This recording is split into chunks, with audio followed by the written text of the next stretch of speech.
గరుత్మంతుడికి దక్కింది ఏమిటి అంటే శ్రీ మహావిష్ణువుకి ధ్వజమై, శ్రీ మహావిష్ణువుకి వాహనమై, అమృతం తాగకుండా జరామరణములు లేనివాడై, మహానుభావుడై, లోకములకు ఎన్నో ధర్మములను నేర్పినవాడై, తల్లి దాస్యములు విడిపించినవాడై, ప్రయోజకుడై, తల్లిదండ్రుల యొక్క ఆనందములకు కారకుడై, దేవతల చేత కీర్తింపబడినవాడై, స్మరించినంత మాత్రం చేత, కథ విన్నంత మాత్రం చేత ఆయన అనుగ్రహంతో మనందరినీ కూడా రక్షించేటటువంటి స్వభావము కలిగిన మహాపురుషుడయ్యాడు.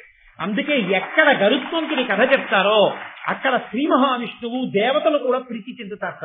ఇంతటి మహాపురుషుడి గురించి చెప్పుకున్నారు. గరుత్మంతుడు తల్లిని దాస్యం నుంచి విడిపించడం కోసమని సోదరులైనటువంటి ఆ పాముల దగ్గరికి వెళ్ళి, నేను ఏది చేస్తే నా తల్లి దాస్యం విడిపోతుంది అని ప్రశ్న వేసినప్పుడు ఆయన బలాన్ని దృష్టిలో పెట్టుకున్న వారై స్వార్థంతో నీవు అమృతాన్ని తీసుకుని వచ్చి ఇచ్చినట్లయితే నీ దాస్యం విడిపోతుంది అని కోరారు. మహాభారతంలో ప్రతి చోట్ల ధర్మ సూక్ష్మం ఉంటుంది, గమనించవలసినటువంటి విషయం ఉంటుంది. నాలుక తడబడింది అని ఒక మాట. భగవంతుని యొక్క అనుగ్రహం ఉంటే నోటి వెంట రావలసిన మాట వస్తుంది. భగవంతుని అనుగ్రహం లేకపోతే ఆ సమయానికి పలకవలసినటువంటి పలుకు విస్మృతిని పలుకు. వాళ్ళు మాకు అమృతం తెచ్చి ఇయ్యి అన్నారు. అయిపోయింది ఆయన కర్తవ్యం. నువ్వు మాతో అమృతం తాగించు అని ఉంటే కథ ఇంకోలా ఉంది. వాళ్ళు అమృతం తాగే వరకు కూడా దానికి సంబంధించినటువంటి కర్తవ్యాన్నంతటినీ తలకెత్తుకోవలసినటువంటి పూచి గరుత్మంతుడి మీద ఉండేది. నువ్వు మాకు అమృతం తెచ్చి ఇయ్యి అంతవరకే. ఇవ్వడానికి తాగడానికి మధ్య చాలా భేదం ఉంది కదండి. వాళ్ళు దాన్ని త్రాగటానికి, ఆ ఇచ్చిన దాన్ని రక్షించుకోవడానికి మధ్యలో పూచి వాళ్ళ మీదకి వెళ్ళింది. అక్కడే వాళ్ళు నిలబెట్టుకోలేకపోయారు. ఇది ఈశ్వరుడు ముందే సంకల్పం చేసి ఉంచినటువంటి విషయం. అందుకే ఏది అడగండి, మీరు ఏ పూజ చెయ్యండి, చిట్ట చివరికి లఘుగాయత్రి అని ఉంటుంది. మీరు ఎవరిని ఉద్దేశించి పూజ చేసినా చిట్ట చివరికి వెళ్ళేటప్పటికీ మీరు అడిగేటటువంటి కోరిక మాత్రం ఒక్కటే అడుగుతారు. అమ్మవారిని పూజ చేశారు, తన్నో దుర్గి ప్రచోదయాత్. సరే, గాయత్రి మహామంత్రం ఎప్పుడూ ప్రచోదయాత్ ప్రచోదయాత్ ప్రచోదయాత్ అంటూనే ఉంటుంది. మీరు ఎవరిని పూజ చేశారో వారిని చిట్ట చివర మీరు అడిగేది ఏది అంటే ప్రచోదయాత్. ప్రచోదయాత్ అంటే మా బుద్ధులను ప్రేరేపించుగాక. ఆ నిర్ణయం చేసి పలికేటటువంటి వాక్కు, నిర్ణయం చేసుకోవడం ఈశ్వరానుగ్రహంగా ఉంటే అవి సక్రమంగా ఉంటాయి. అవి ఈశ్వరానుగ్రహము లోపించినవైతే చిట్ట చివరికి ఉపద్రవాన్ని తీసుకొచ్చేవిగా మారిపోతాయి. అందుకే నోటి వెంట పలికేటటువంటి వాక్కు బుద్ధి నిర్ణయం చేసి పలికించేటటువంటి వాక్కు అయి ఉంటుంది. కాబట్టి ఆ బుద్ధి నిష్కల్మషంగా, చాలా సాత్వికంగా, ఈశ్వరానుగ్రహంగా ఉండేటట్టుగా నువ్వు నిర్ణయం చెయ్యి, నువ్వు ప్రచోదనం చెయ్యి, నువ్వు ప్రేరేపించు అని 1కి 10 మాటలు మనం పరమేశ్వరుని అడుగుతూ ఉంటాం. నేను చెయ్యగలను అన్న భావన కన్నా ఈశ్వరుడు మా బుద్ధులను ప్రేరేపించుగాక అని అడగడమే ఎప్పుడూ సమంజసంగా ఉంటుంది. లేకపోతే ఏమవుతుందంటే నాకు ఇది ఉన్నది అన్నది అక్కడికి రాకుండా చెయ్యడంలో ఈశ్వరుడు తన వంతు పాత్ర పోషించాడు అనుకోండి. మనకి ఎన్ని ఉన్నాయి అన్నది కాదు, ఉన్నవన్నీ అందుబాటులోకి అప్పుడు అవసరానికి ఉపయోగపడేవిగా మారకపోతే అన్నీ ఉన్నా ఏమీ లేని వాడిగానే మారిపోతాడు. అందుకే అటువంటి స్థితి రాకుండా ఉండాలి అంటే ఎప్పుడూ బుద్ధి ప్రచోదనాన్ని అడుగుతూనే ఉండాలి. సరస్వతీ ప్రార్థన అని పిల్లలతో చేయిస్తారు. ఎందుకు చేయిస్తారంటే సరస్వతీ ప్రార్థన ఇదిగో ఈ బుద్ధి ప్రచోదనానికి చేయిస్తారు. ఆ బుద్ధి ప్రచోదనం అన్నది ఒక్కటి లేదనుకోండి, చదువు వస్తుందేమో కానీ సంస్కార బలం ఏర్పడదు. సంస్కార బలము ఏర్పడనటువంటి చదువు తల్లిదండ్రులు తల ఉంచుకోవడానికి పనికొస్తుంది, తత్సంబంధీకులందరూ తల ఉంచుకోవడానికి పనికొస్తుంది. కానీ అది అభ్యున్నతి హేతువు మాత్రం కాదు. ఈయన చేసిన నేరం ఉండదు, వీళ్ళబ్బాయే లంచం పడుతూ దొరికిపోయి జైల్లో ఉన్నాడని చెప్పుకుంటే చాలు.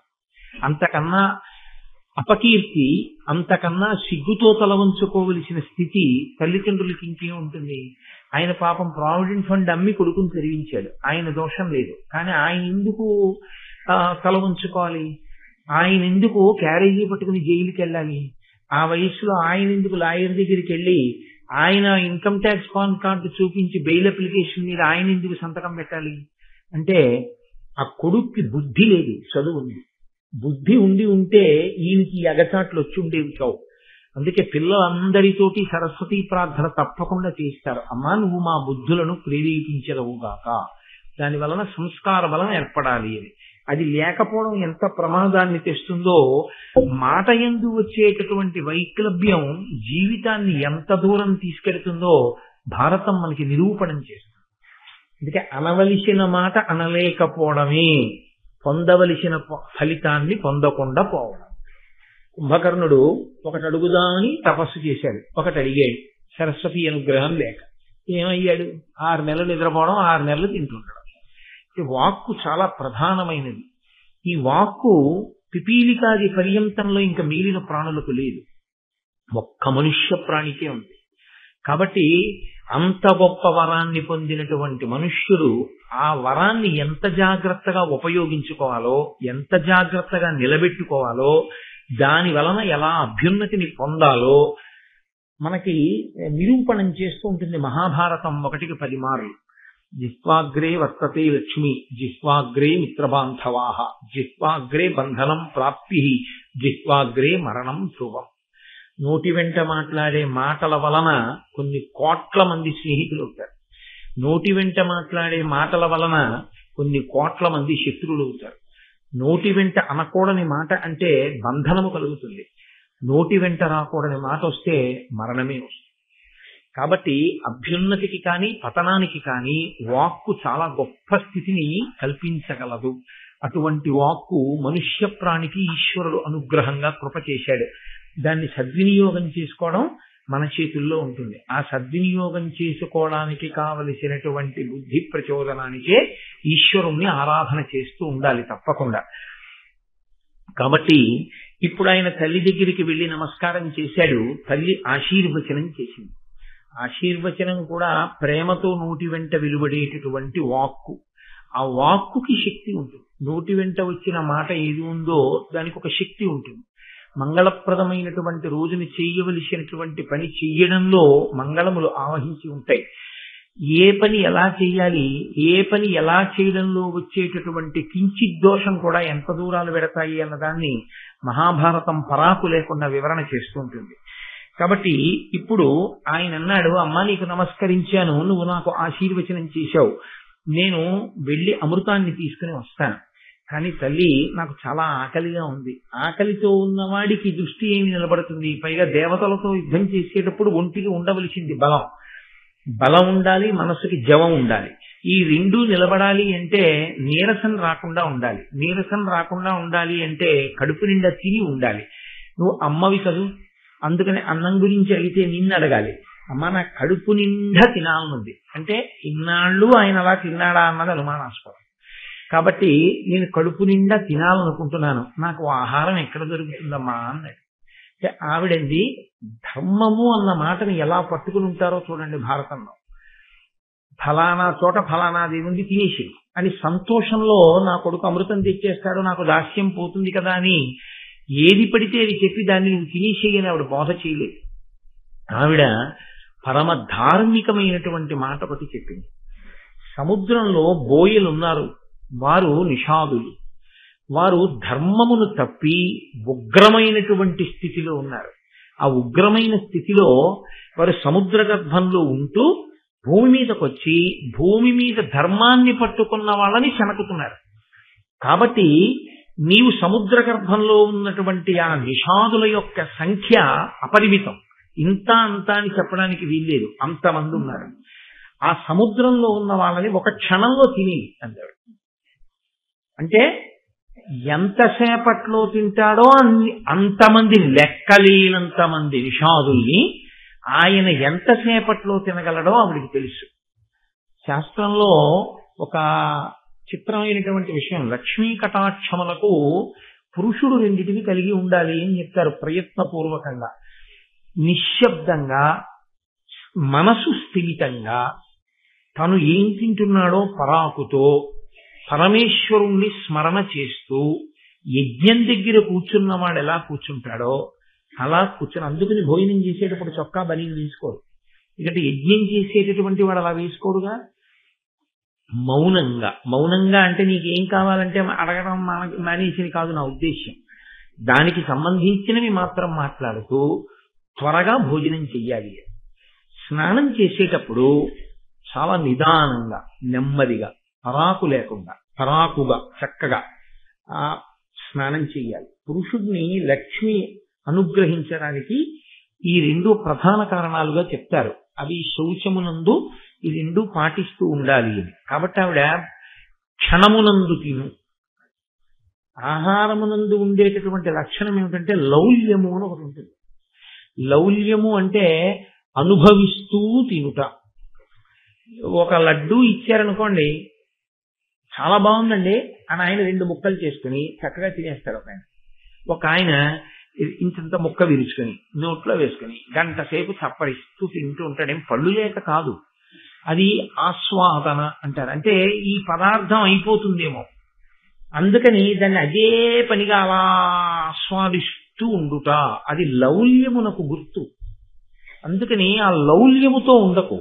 నువ్వు ఏమని చెప్పావు, దేహమునకు శరీరమునకు బలం కావాలి, శరీర బలము కొరకు తిను, ధార్మిక ప్రయోజన సిద్ధి కొరకు కావలసింది తిను, లౌల్యము కొరకు ఎప్పుడూ తినకు. ఏదైనా తినేటప్పుడు ఆ నియమంతో ఉండమని చెప్తుంది శాస్త్రం. అందుకే మహాత్ములైన వారు భోజనం చేస్తుంటే ఒకవేళ ఉప్పు లేదనుకోండి, బాగుందా అని అడగనే కూడదు, అసలు వడ్డించి బాగుంది అని ఆయన అనను. ఒకవేళ ఉప్పు వేయలేదనుకోండి, ధర్మశాస్త్రంలో అయితే ఏమిటంటే భర్త తిన్నాక భార్య తింటుంది అని. ఈయన చేసేసి చేతులు కడుక్కున్న తర్వాత పప్పులో ఉప్పు ఇంకొంచెం వేయాలేమో ఒకసారి చూసుకో అంటాడు. నీ మొహం పప్పులో ఉప్పు వేయలేదని ఏమి అనవు. ఆయన ఉత్తరాపోసనం పట్టి లేచిపోయిన తర్వాత పప్పులో ఉప్పు వేయాలేమో ఒకసారి చూడు అంటాడు. ఆ తర్వాత ఆవిడ నోట్లో వేసుకుని ఆవిడ బాధపడితే పడుతుంది, మంచి సంస్కారవంతురాలు అయితే, లేకపోతే అమ్మాయి అనుకోకుండా మంచి ఇష్టపడింది అని సంతోషించవచ్చు, రెండూ ఉంటాయి ఎక్కడైనా. కాబట్టి అప్పుడు ఆవిడ ఇంకొంచెం ఉప్పు వేసుకోవడం ఏదో చేసుకుంటుంది తప్పించి, అసలు ఆహారమును తీసుకునేటప్పుడు రుచి యందు లౌల్యం ఉండకూడదు. అలాగని రుచి లేని తిండి తిను అని గృహస్థుడి శాస్త్రం చెప్పదు. చక్కగా వండించి తినచ్చు, దాంట్లో దోషమేం లేదు. కానీ దాని యందు లౌల్యముతో ఇంకా అదే పనిగా ఆ ప్రీతి కొరకు, మమ్మల్ని చిన్నప్పుడు అన్నం తింటుంటే అలా కడంట కడాకు భోజనం చేయకూడదంటుండేవాడు. కడంట కడాకు అంటే ఏదో పప్పు పాలకూర పప్పు వేసారనుకోండి, పాలకూర పప్పు బాగుందని అదే పనిగా ఇంకో మాట పాలకూర పప్పు, ఇంకో మాట పాలకూర పప్పు అంటే తప్పు, అలా తినకూడదు. ఇది కడంట కడాకు తినకూడదు. నీకు అన్ని పదార్థాలు ఎందుకు వేశారు ఇస్తట్లో, అన్నీ తినాలి.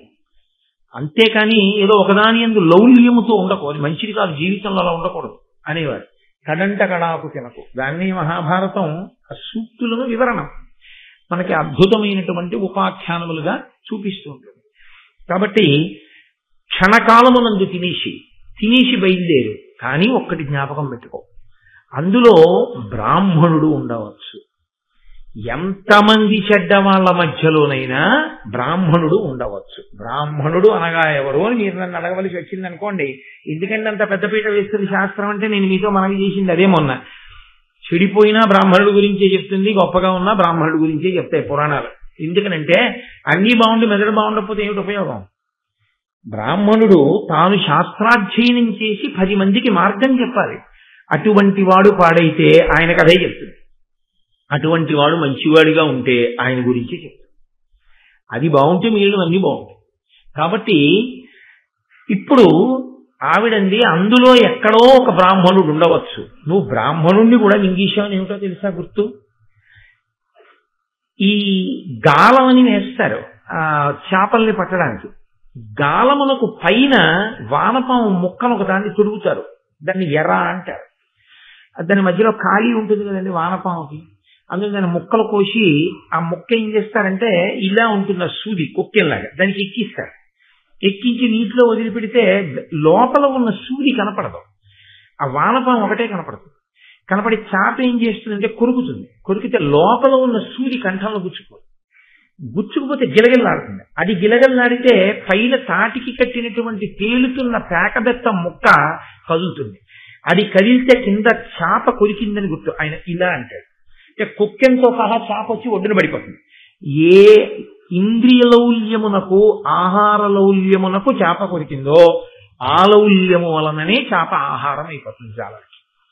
కాబట్టి లోపల ఉన్నటువంటి సూది గుచ్చుకున్నట్లు బ్రాహ్మణుణ్ణి మింగావని గుర్తేమిటంటే కంఠం వరకు వెళ్ళి కంఠాన్ని దాటి లోపలికి వెళ్ళడు. నిప్పు కణిక కంఠంలో పెట్టుకున్నట్టు మండుతాడు కక్కి బయటికి, తప్ప ఆయన్ని మింగకు. ఇందువలన అంటే ఆయన అధర్మముతో ఉన్న బ్రాహ్మణుడు కాడు. అధర్మంతో ఉన్నవాడైతే వాడు పోతాడు లోపలికి. ధార్మికుడు అయి ఉంటే నిప్పు కణికలా ఇక్కడ ఉంటాడు. ఆ మండినప్పుడు వెంటనే బయటికి విడిచిపెట్టేసేయి, తప్ప మింగకు. ఎందుకు మింగవద్దని నేను చెప్తున్నానో తెలుసా? రయమున మృంగుడు కాలము క్రియనెవ్వడు కంఠబలము క్రిందికి చనక అగ్నియపోలి నేర్చుచుండును భయరహిత వాని మెరుగు బ్రాహ్మణు కానం. ఆ కంఠంలోకి వెళ్లకుండా నిప్పు కడికలా ఉన్నటి వాడు ఉన్నాడే ఆయన బ్రాహ్మణుడు. ఆయన్ని మింగితే ఏమవుతుందో తెలుసా? ఆయన కోపం వస్తుంది. పరమధార్మికుడైనటువంటి వాడికి కానీ కోపం వచ్చిందా బ్రాహ్మణుడికి, నోటి వెంట కోపంతో కూడిన వాక్కు వస్తుంది. వస్తే కోపితుండైన విప్రుండు ఘోర శస్త్రమగు మహావిషమగు అగ్నియగు అతండ అర్చితుండైన జనులకు అభిమతార్థ సిద్ధి కరుడగు గురుడగు చేయు ప్రీతి. బ్రాహ్మణుడు పరమధార్మికుడైనటువంటి వాడు, శాస్త్రాన్ని చదువుకుని ధార్మికమైన జీవితాన్ని గడుపుతున్న వాడికి కోపం వస్తే ఆయనే శస్త్రమైపోతాడు. శస్త్రము అంటే అస్త్రము వేరు, శస్త్రము వేరు. శస్త్రాన్ని మీరు మీ బలంతో గుచ్చవలసి ఉంటుంది. ఒక కత్తి ఉందనుకోండి, అది పెట్టి నరుకుతారు ఆ శత్రువుని. ఓ గొడ్డలుంది, అది పెట్టి ప్రహారం చేస్తారు. బ్రహ్మాస్త్రం ఉందనుకోండి, దాన్ని ఒక గడ్డి పరక మీద కూడా అభిమంత్రించి విడిచిపెట్టేస్తారు. అది మంత్రశక్తి, బ్రహ్మాస్త్రము మొదలైనవి. కాబట్టి బ్రాహ్మణుడు శస్త్రమగు, ఆయనే కత్తి అవుతాడు, గొడ్డలవుతాడు, బల్యం అవుతాడు, చంపేస్తాడు.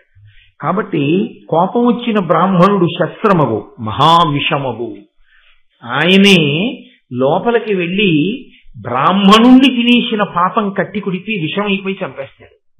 కాబట్టి తినకు. అగ్నియగు, అతడు అగ్నిహోత్రమై కాల్చేస్తాడు. అతండ అర్చితుండైన జనులకు అభిమతార్థ సిద్ధికరుడవు. అంతటి ఉత్తముడైన బ్రాహ్మణుణ్ణి కాని అర్చన చేస్తే, గౌరవిస్తే సంతోషిస్తాడు. ఆ సంతోషం ఏం చేస్తుందంటే నీ కోరికని తీర్చేస్తుంది, నీకు ఈశ్వరానుగ్రహాన్ని తీసుకొచ్చేస్తుంది. అందుకే శాస్త్రంలో చాలా గొప్ప విషయం ఒకటి ఉందండి. చాలా గొప్ప అదృష్టం వరించింది అని గుర్తు ఏమిటంటే, భగవంతుణ్ణి త్రికరణ శుద్ధిగా నమ్ముకున్నటువంటి ఒక భాగవతోత్తముడు ఏదో ఒక అవసరానికి మిమ్మల్ని యాచిస్తాడు. ఏదో ఒక అవసరం పడుతున్నాయి, ఆ అవసరానికి మీ దగ్గరికి రావడం, మీ ఇంట్లో నించోవడం, కూర్చోవడం, గుక్కె నీళ్లు తాగడం, ఏదో చేస్తాడు. ఆయనకి చేసిన సేవ మీరు కొన్ని కోట్ల యజ్ఞములు చేసిన ఫలితం కన్నా ఎక్కువగా ఉంటుంది. అందుకే పూర్వం ఏం చేసేవారంటే, ప్రయత్నపూర్వకంగా ఇంట్లోకి వచ్చినా రాకపోయినా అరుగులు కట్టి విడిచిపెట్టేశారనుకోండి వీధిలో, ఆయన అలా వెళ్ళిపోతూ ఏ దేవాలయానికో వెళుతూ ఉంటాడు. కొద్దిగా బడలికలా అనిపిస్తుంది. ఆ పైన ఉత్తరీయం తీసుకుని అరుగు దులుపుకుని కాసేపు కూర్చుంటాడు. కూర్చున్నవాడు ఏం చేస్తాడు? ఉత్తినే కూర్చోడు. ఆయన అరుగు మీద కూర్చుని కాసేపు తను చదువుకున్న కాశీఖండంలోంచో, మహాభారతంలోంచో, రామాయణంలోంచో ఏదో జ్ఞాపకం తెచ్చుకుని కాసేపు స్మరణ చేస్తాడు. అటువంటి పరమధార్మికుడైనటువంటి వ్యక్తి ఎక్కడున్నాడో అతనితో ఈశ్వరుడు నడుస్తూ ఉంటాడు. ఆయన కూర్చున్నాడు కాబట్టి ఆయన కూర్చుంటాడు. అమ్మయ్యా, మహానుభావులు ఎవరు కట్టారో కానీ అరుగు కాస్త ఉపశాంతి కలిగిందని ఓసారి వేసేసి ఉన్న తలుపుల వంక చూసి ఈ యజమానికి అభ్యున్నతి కలుగుగాక అనుకుని వెళ్ళిపోతాడు. అది మీకు తెలియదు. అలా ఒక ఆయన వచ్చాడని, కూర్చున్నాడని, లేచాడని, వెళ్ళిపోయాడని తెలియదు. కానీ అది అభ్యున్నతి కారకం. అందుకే పూర్వం ఇంటి నిర్మాణం చేస్తే అరువులు కట్టేవారు. అరుగులన్నిటిలోను ఏ అరుగుమీలు పండితులు కూర్చుండు మా అరుగుమీలు అని చిన్నతనంలో మాకేవో పద్యాలు అవి ఉంటుండేవి. అందుకని ఆ అరుగుల మీదకి వచ్చి మళ్ళీ అక్కర్లేని వాళ్ళందరూ కూర్చోకూడదు దాని మీద. ఆ భగవత్ సంబంధమైనటువంటి వాళ్ళు వచ్చి కూర్చుంటుంటే వాళ్ళక్కడ భగవత్ సంబంధమైన విషయాన్ని చర్చ చేస్తారు. కాబట్టి పరమ ధార్మికుడు, ఈశ్వరుణ్ణి నమ్ముకున్నవాడు విశ్రాంతి పొందడానికి నీ ద్రవ్యము ఇల్లు ఉపయోగపడ్డాయి కాబట్టి దాని వలన నీకు అభ్యున్నతి కలుగుతుంది. కాబట్టి ఆయన సిద్ధికరుడవు గురుడవు చేయు ప్రీతి. ఆయన గురువై నీకు ఎంత ప్రీతి కలగాలో, నీకు ఎంత గొప్ప అభ్యున్నతి కలగాలో అంత అభ్యున్నతికి కావలసినటువంటి మార్గాన్ని నీకు ఆయన అందజేస్తాడు. కాబట్టి బ్రాహ్మణుడి జోలికి వెళ్ళవద్దు. సరే అమ్మా, నువ్వు చెప్పిన మాట నేను దృష్టిలో పెట్టుకుంటాను, తప్పకుండా అలాగే చేస్తాను అన్నాడు. వెంటనే బయలుదేరి ఆయన సముద్ర గర్భం దగ్గరికి వెళ్ళాడు. ఆ నిషాదులందరినీ కూడా తన యొక్క ఆ నోటి చంపుటములతో పట్టుకుని ఒక్కసారి లోపలికి మింగేశాడు. అందులో ఒక బ్రాహ్మణుడు ఉన్నాడు. తల్లి పరాకుగా చెప్పడం ఎంత మంచిదైందో చూడండి. ఆయన నిప్పు కణిక అడ్డుపడ్డట్టుగా అడ్డుపడ్డాడు. వెంటనే గరుత్మంతుడు గుర్తించి ఆ చంపుటములను తెరిచి అలా పైకెత్తి పట్టుకుంటే వీళ్ళు లోపలికి జారిపోతున్నారు నిషాదులు. ఆయన ఒక్కడే ఆ కంఠబిల్లం దగ్గర నిలబడిపోయాడు. ఆయన అన్నాడు, మీరు లోపలికి వెళ్ళనవసరం లేదు, నేను మింగడం లేదు మిమ్మల్ని, కాబట్టి మీరు బయటికి వచ్చేసేయండి అన్నాడు. అంటే లోపల నుంచి బ్రాహ్మణుడు మాట్లాడాడు. ఆయన బ్రాహ్మణుడు అనడానికి గుర్తది, దయ ఉన్నవాడు ధర్మమున్నవాడు అనడానికి గుర్తది. మహాభారతం ఎంత అద్భుతంగా మాట్లాడుతుందండి. సాధారణంగా లోకంలో ఉండేటటువంటి లక్షణం ఏంటంటే, భార్యని ఎప్పటి వరకు పట్టుకుంటాడు పురుషుడు అంటే తనకి ప్రాణ సంకటం వచ్చే వరకు. దీనికి శాస్త్రం చెప్తుంటారు, భార్య తను పిల్లలు నదిలో పట్టుకుపోతున్నారు అనుకోండి, భార్యని పిల్లల్ని కూడా పట్టుకుంటాడు. తర్వాత ఇక పట్టుకోలేకపోతున్నాడు అనుకోండి ఈతలో, పిల్లల్ని విడిచిపెడతాడు. ఎందుకంటే ఈమె ఉంటే పిల్లలు కలుగుతారు తర్వాత, కాబట్టి వీళ్ళని విడిచిపెడతాడు, భార్యని పట్టుకుంటాడు. ఇక తాను నిలబడమా భార్యని రక్షించుకోవడమా అన్న పరిస్థితి వచ్చిందనుకోండి, భార్యని కూడా వదిలిపెట్టేస్తాడు. కానీ ఒకసారి చెయ్యి పట్టుకున్న తర్వాత నా ధర్మం ఏమిటి, ఆవిడ్ని రక్షించడం, నన్ను నమ్ముకుని అనువర్తించింది, ఆవిడ్ని కూడా రక్షించుకుని బ్రతుకుతాను తప్ప, లేకపోతే అలా నేను ఒక్కడనే బతికేద్దాం అనుకునేటటువంటి స్థితిలో లేను అన్నవాడెవరో వాడు పరమధార్మికుడు. కాబట్టి ఇప్పుడు ఆయన అన్నాడు, ఆ బ్రాహ్మణుడు లోపల నుంచి బయటికి వచ్చేయచ్చు మీరు అని. గరుత్మంతుడు అంటే, విప్రుడనున్నవాడ అపవిత్ర నిషాది మదీయ భార్య కీర్తిప్రియ దీని పెట్టి సనుజంచుట ధర్మమే నాకు, నావుడున్ విప్రుల పొందియున్న అపవిత్రులు పూజ్యులు కారే, కావునన్ విప్రకులుండా వెల్వడము వేగమ నీవును నినిషాదియం. ఆయన అన్నాడు, నేను బ్రాహ్మణుణ్ణి లోపల ఉన్నాను, నువ్వు నన్ను పైకి రమ్మని అడుగుతున్నావు, నేను వచ్చేస్తాను, కానీ నేను పైకి రాను, నీతో ఒక విషయం చెప్పాలి అని అనుకుంటున్నాను. నా భార్యగా ఒక బోయవనిత ఉంది నాతో, అంటే ఒక బోయవనితని భార్యని చేసుకున్నాడు ఆయన. అది అధర్మమా అంటే నేను మీతో మనవి చేశాను, కొన్ని ప్రత్యేక కారణముల యందు బ్రాహ్మణుడు 4 వర్ణముల వారిని వివాహం చేసుకుంటాడు అని చెప్పాను. కాబట్టి ఈమెని వివాహం చేసుకోవడం ఆయనకి దోషం కాదు. కాబట్టి ఇప్పుడు ఆ బోయవనిత నాతో పాటు భార్యగా ఉంది, ఆమెని విడిచి నేను ఒక్కడిని పైకొచ్చి ఇచ్చా, నన్ను ఒక్కడనే రమ్మంటావా, నా భార్యతో రమ్మంటావా అంటూ కీర్తిప్రియ యశస్సు కోరుకునేవాడా ఆలోచించి చెప్పు. ఆయన అన్నాడు, బోయలు అపవిత్రంగా ఉన్నారు, అధార్మికంగా ఉన్నారని కదా నేను మింగేశాను వాళ్ళని, లేకపోతే వాళ్ళ జోలికి కూడా వెళ్ళమనదు వినత.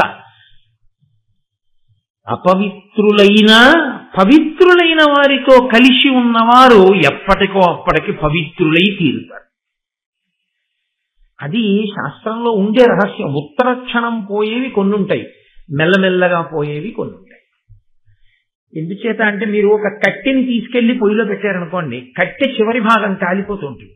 ఇప్పుడు ఆ కట్టెకి ఒక మొలుసు ఉందనుకోండి, పైకి ఇలా లేచి ఒక చిన్న పేడు లాంటిది, అది కాలిపోతుంది. ఓ చిన్న ఎండిపోయిన ఆకు ఒకటి ఉండిపోయింది, అది కాలిపోతుంది. కట్టెలో నీరుంది, అది ఎప్పుడు పోతుంది? కట్టె ఆ చివర కాలుతుంటే నీరు వెనక్కి వస్తుంది, ఇంకా మంట ముందుకు వస్తే ఇంకా వెనక్కి వస్తుంది, ఇంకా ముందుకు వస్తే ఇంకా వెనక్కి వస్తుంది, ఇంకా ముందుకు వస్తే ఇంకా వెనక్కి వస్తుంది. ఇప్పుడంటే కట్టెల పొయ్యలు లేవు, కట్టెల పొయ్యలు ఉన్న చోట మీకు కనపడుతుంది. ఆఖరణ ఏమవుతుందంటే మంట దగ్గరికి వచ్చేస్తుంటే కట్టె చివరి భాగంలోంచి నీరు బుడగలతోటి చుక్కల కింద బయటికి వస్తుంది. ఆఖరికి కట్టెకి ఉన్నటువంటి అగ్నిహోత్రానికి అది ఉడికిపోయి ఆవిరైపోతుంది. కట్టె కాలిపోతుంది, నీరు ఆవిరైపోతుంది. కట్టెని ఆశ్రయించి ఉన్న నీరు మాత్రం రక్షింపబడడం అన్నది మాత్రం ఉండదు, అది కూడా వెళ్ళిపోవలసిందే. కట్టె బూడిదైపోతే కట్టెలో ఉన్న నీరు ఆవిరైపోవలసిందే. ఎప్పటికీ అంటుకున్న మొలుసు ఎండాకు వెంటనే కాలిపోతే నీరు చివరికి ఆవిరైపోతుంది తప్ప ఆవిరవ్వకుండా ఉంటుందని చెప్పడానికి మాత్రం కుదరదు. పవిత్రుల కూడిన అపవిత్రులు కూడా ఎప్పుడో అప్పటికి మారుతారు, వెంటనే మారకపోవచ్చు, కానీ ఎప్పటో అప్పటికి మారుతారు. కూడి ఉంటే వాడంతటా వాడు పవిత్రుల నుంచి దూరం అయిపోయాడు అనుకోండి, వాడి కర్మ ఇక బాగా అయ్యే అవకాశం లేదు. కాబట్టి ఇప్పుడు నీతో కూడి ఉన్న నీ భార్య ఉన్నదే, ఆమెను విడవమని నేను ఎందుకు చెప్తాను ధర్మం? ఇది కీర్తిప్రియ అన్న మాటకు అర్థం, ఆ విచక్షణ. కాబట్టి నీవు నీ భార్యతో బయటికి వచ్చేయి. తన భార్యతో కలిసి బ్రాహ్మణుడు బయటపడిపోయాడు. అంటే పైకి చెప్పడానికి ఆయన ఆహారం తిన్నట్టుగా ఉంటుంది, కానీ లోపల ఇంత ధర్మస్వరూపాన్ని ఆవిష్కరిస్తుంది. ఇప్పుడు ఆయన బయటికి వచ్చి ఆ బయటికి వచ్చిన బ్రాహ్మణుడు పరమ సంతోషాన్ని పొందాడు. ఏం చెప్పింది ఆవిడ? సంతోషాన్ని బ్రాహ్మణుడు పొందడమే నీ కార్యము నడవడానికి హేతు అవుతుంది. కాబట్టి ఇప్పుడు కార్యం నడిచిపోతుందని గుర్తా కాదా? అమృతాపహరణం చేసేస్తాడా? చేసేస్తాడు, ముందే తెలిసిపోయిందంతే. కాబట్టి ఇప్పుడు ఆయన నిషాదులందరినీ తినేసి ఒక్కసారి పైకి ఎగిరాడు. ఆకలి తీరలేదు, అమ్మ తినమంది, కానీ అనంతమైన ఈ నిషాదుల్ని తినడం వల్ల ఆయనకేమీ ఆకలి తీరలేదు, ఇంకా ఆకలిస్తోంది. అర్ధాకలి మరీ దారుణంగా ఉంటుంది. ఆకలి కన్నా దారుణం అర్ధాకలి. సగమే కడుపు నుండి విస్తర దగ్గర నుంచి లేచిపోవడం అనేటటువంటిది దారుణమైన విషయం. అందుకే వడ్డన చేసేవాళ్ళు ఉంటారు చూశారు, ఎవరు పడితే వాళ్ళు వెళ్ళి వడ్డన చేయడానికి అక్కడ పదార్థాలు ఉన్నాయి కదా అని పట్టుకోకూడదు. ఆ పట్టుకునేటటువంటి దుడుకు స్వభావం ఆపదలు తీసుకొస్తుంది. వడ్డన కొంతకాలం బాగా పరిశీలనం చేసి ఇలా వడ్డించాలన్నమాట అన్నది నేర్చుకుంటే తప్ప ఎవరు పడితే వాళ్ళు వెళ్ళిపోయి ఏది పడితే అది పట్టేసుకుని ఎవరికి పడితే వాళ్ళకి వడ్డన చెయ్యకూడదు. ఎందుకో తెలుసా అండి? ఒక మహాత్ముడు పంక్తిలోనే ఉన్నాడు. ఆయన ఏదో పులుసు అన్నం దాకా వచ్చాడు, ఇంకొంచెం పులుసు పోసుకుందాం అనుకున్నాడు. మజ్జిగలోకి అన్నం చాలా అని మీరు అడిగారు అనుకోండి, నేను ఇంకొంచెం పులుసు పోసుకుందాం అనుకుంటున్నాను అని ఆయన అనలేదు. ఎందుకని అంటే మీరు మజ్జిగలోకి అన్నం చాలా అని అడిగారు, ఇంకా ఆయన ఇంకొంచెం పులుసు పోసుకుంటానమ్మా, నాకు ఇంకొంచెం అన్నం పెట్టండి అని ఏమంటాడు? ఆయనకి సిగ్గు కలుగుతుంది. ఆయన అంటాడు చాలమ్మా అంటాడు అని ఆ మజ్జిగ అన్నం తినేసి లేచిపోతాడు. ఇప్పుడు ఆ పాపం ఎవరి ఖాతాలో వేయాలి? మజ్జిగలోకి అన్నం చాలా అని అడిగిన వాళ్ళ ఖాతాలోనే వేయాలి. ఎవడు వడ్డించమన్నాడు నీకు చేతామాత కాకుండా? కాబట్టి వడ్డన సామాన్యమైన విషయం ఏం కాదు.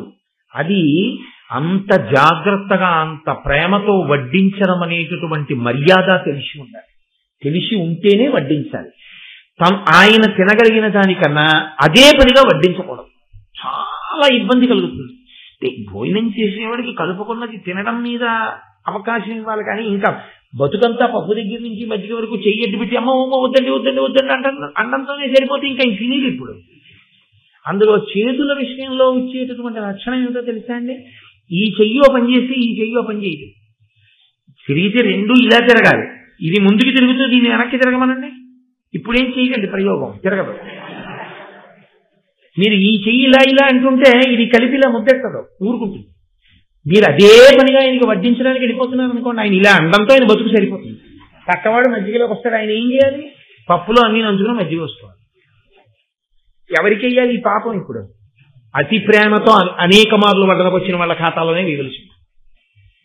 కాబట్టి ప్రతి విషయం ధార్మికంగా ఆలోచించవలసి ఉంటుంది తప్ప ఏదో చేశామంటే చేశామని చేయడానికి చేయకూడదు. శాస్త్రంలో పనులు పరాకుతో చేయవలసింది.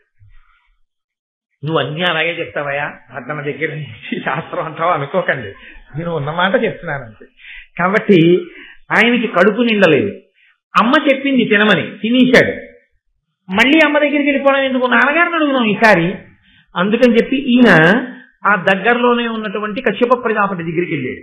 వెళ్ళి కశ్యప ప్రజాపతిని అడిగాడు, అయ్యా నాకు ఆకలి వేస్తోంది, అమృతాపహరణానికి వెడుతున్నాను, అమ్మని దాస్యం నుంచి విడిపించాలి అని. కాబట్టి నాకు ఆకలి తీరలేదు, కాబట్టి నేను తినడానికి ఇంకా పదార్థం ఎక్కడుంటుందో, ఏది నేను తినచ్చో నాకు చెప్పండి. అంత అమాయకంగా అడగాలంటే అంత శక్తి ఉన్నవాడు అలా ఎగిరి తినేద్దాంలే అనుకున్న తినకూడదేంటి? కాదు, ఒక ప్రధాన కార్యం మీద వెళ్ళేటప్పుడు ఎటువంటి పదార్థాన్ని తిని వెళ్ళాలో అటువంటి పదార్థాన్ని పెద్దల దగ్గర తెలుసుకుని తిని వెళ్ళడం చాలా చాలా మంచిది. మీ కార్యం జరగడం మీరు తినే ఆహారం మీద ఉంటుంది. మీరు తినే ఆహారం కూడా మీకు అటువంటి లక్షణాన్ని ఇవ్వాలి. మంచి రోహిణీ కార్తెలో హవిస్సుని ఇవ్వడానికి వెళ్ళేవాడు కాసిన పాలు తాగి పెడితే తప్పేం లేదు. కానీ ఏదో ప్రధానమైంది, ఏ 9 గంటలకో ఉదయం ఏ యాగశాలలోనో కూర్చుని ఒక 2 గంటలు ప్రసంగం చెయ్యాలి అని వెడుతున్నవాడు పెట్టారు కదా నూనె ఓడిపోతున్నటువంటి గారిలో, నీతిలో గారిలో ఒక అరడజంతి తీసి వెళ్ళిపోయాడు అనుకోండి, ఇంకా 5 నిమిషాలకు ఒకసారి నాలుక పెడచకట్టేస్తుంది. దాహాన్ని కల్పించే పదార్థాన్ని తీసుకోకూడదు, దాహాన్ని సంతృప్తం చేసేటటువంటి పదార్థాన్ని తీసుకోవాల్సి ఉంటుంది. అందుకే కూల్ డ్రింక్ వేసవి కాలంలో తాగడం ఈ దేశానికి తెలియదు. ఈ దేశానికి ఏం తెలుసు అంటే మజ్జిగ తాగడం తెలుసు. ఎందుకని అంటే అది దాహాన్ని అణుస్తుంది, శరీరములకు ఇతర రకములైన ప్రకోపం లేకుండా చేస్తుంది. చల్లగా వేడిగా ఉన్నప్పుడు మీరు చల్లటి కూల్ డ్రింక్ తాగండి, నాలుకకి బాగుంటుందేమో, కంఠానికి బాగుంటుందేమో, ఉత్తర క్షణంలో అనారోగ్యం పటమరిస్తుంది. కాబట్టి ప్రతి చిన్న విషయాన్ని మహాభారతం స్పృశిస్తుంది. ఎందుకు కశ్యప ప్రజాపతిని అడిగి తిన్నాడో మీకు ఎదురు తెలుస్తుంది. అంటే కశ్యప ప్రజాపతి అన్నాడు, నాయన ఇక్కడికి దగ్గరలో ఒక పెద్ద సరస్సు ఉంది, ఆ సరస్సులో ఒక తాబేలు ఉంటుంది, ఒడ్డున ఒక ఏనుగు ఉంటుంది. నీటిలో తాబేలుకి ఒడ్డునున్న ఏనుగుకి యుద్ధం ఎందుకు? కానీ ఆ ఇద్దరు ఎప్పుడూ కొట్టుకుంటుంటారు. వాళ్ళిద్దరూ ఎందుకు కొట్టుకుంటారంటే ఒంట్లో బలం ఉంది. బలం ఎక్కడదంటే తినడం వల్ల వచ్చింది. ఆ ఏనుగు వెళ్ళి తినొస్తుంది, తాబేలు లోపలికి వెళ్ళి తినొస్తుంది. తిని రావడం ఎందుకంటే కొట్టుకోవడానికి. అలా కొట్టుకుంటుంటారు ఇద్దరు. ఇద్దరిలో ఎవరు ఎవరికి లొంగరు, అలా కొట్టుకుంటూనే ఉంటారు. ఆ ఇద్దరూ కొట్టుకుంటూ ఉండేటటువంటి వాళ్ళు ఉన్నారే, ఆ తాబేలు ఏనుగు, వాటిని గజకచ్చపములు అని పిలుస్తారు. ఇప్పటికీ గజకచ్చపాలను దెబ్బలాడుకుంటున్నారా అంటారు. మహాభారతంలోంచి రామాయణంలోంచి సూక్తులన్నీ వచ్చాయి. అందుకని ఆ గజకచ్చపాలు రెండు దెబ్బలాడుకుంటాయి. అవి ఎవరో నీకు తెలుసా? విభావసుడు, సుప్రతీకుడు అని అన్నదమ్ములు ఉండేవారు. అందులో విభావసుడు అన్నగారు తల్లిదండ్రుల దగ్గర నుంచి వచ్చినటువంటి పిత్రార్జితం ఉంది ఆస్తి, దాన్ని పెద్దన్నగారు కాబట్టి ఆయన తన దగ్గర ఉంచుకుని తమ్ముడిని జాగ్రత్తగా చూస్తున్నాడు. ఒకానొకప్పుడు తమ్ముడికి ఎందుకో కోరిక పుట్టింది, ఎవరికి వాళ్ళం విడిపోయి ఎవరి ఆస్తి వాళ్ళు పనిచేసుకుంటే గొడవ వదిలిపోదు, ఈయన సంపాదించింది ఉన్నా లేకపోయినా తండ్రి గారి ఆస్తి పంచిచ్చేయమని. ఇప్పుడు సుప్రతీకుడు విభావసుడి దగ్గరికి వెళ్ళాడు. మన తండ్రి తాతలు సముపార్జించిన ఆస్తి ఏది ఉందో దాన్ని ధార్మికంగా 2 భాగాలు వేసేసి ఇచ్చేస్తే మనం ఇద్దరం అనుభవిద్దాం అన్నాడు. దానికి విభావసుడు అంగీకరించాడు. వాటాలు తీసుకోవడం ఏమిటి, పంచుకోవడం ఏమిటి, విడగొట్టుకోవడం ఏమిటిరా, అలా ఏం అక్కర్లేదు, ఇప్పుడు నీకు వచ్చిన ఉపద్రవం ఏమిటి, కలిసి ఉందాం అన్నాడు అన్నగారు. తమ్ముడికి కోపం వచ్చి అన్నయ్యని అధిక్షేపించాడు. అన్నగారికి కోపం వచ్చి, నువ్వు చాలా మదోన్మత్తుడవై మాట్లాడుతున్నావు కాబట్టి నీవు ఏనుగైపోదువుగాక అని శపించాడు. తమ్ముడికి కోపం వచ్చి, నేను పంచిమ్మంటే ఇవ్వలేదు కాబట్టి నువ్వు తాబేలు అయిపోదువుగాక అని ఈయన శపించాడు. ఇద్దరు శపించుకున్నారు. ఇద్దరి శాపవాక్కులకి ఇద్దరు గజకచ్చపములయ్యారు. గజకచ్చపములైతే అందులో ఈ తాబేలు 3 ఆమడల పొడుగు 10 ఆమడల వెడల్పు, అంత పెద్దగా తాబేలు. సామాన్యమైంది కాదు కదండి, ఎందుకంటే శాపవాక్కులతో వచ్చింది. ఏనుగు 6 ఆమడల పొడుగు 12 ఆమడల వెడల్పు, అంత పెద్ద పెద్ద ప్రాణులు 2. ఇవి 2 దెబ్బలాడుకుంటూ ఉంటాయి. వాటి గొడవ ఎప్పుడో అప్పుడు తీరిపోవాలిగా. అందుకు నేను చేస్తానంటే కొట్టుకుంటున్నాయి, చచ్చిపోవు.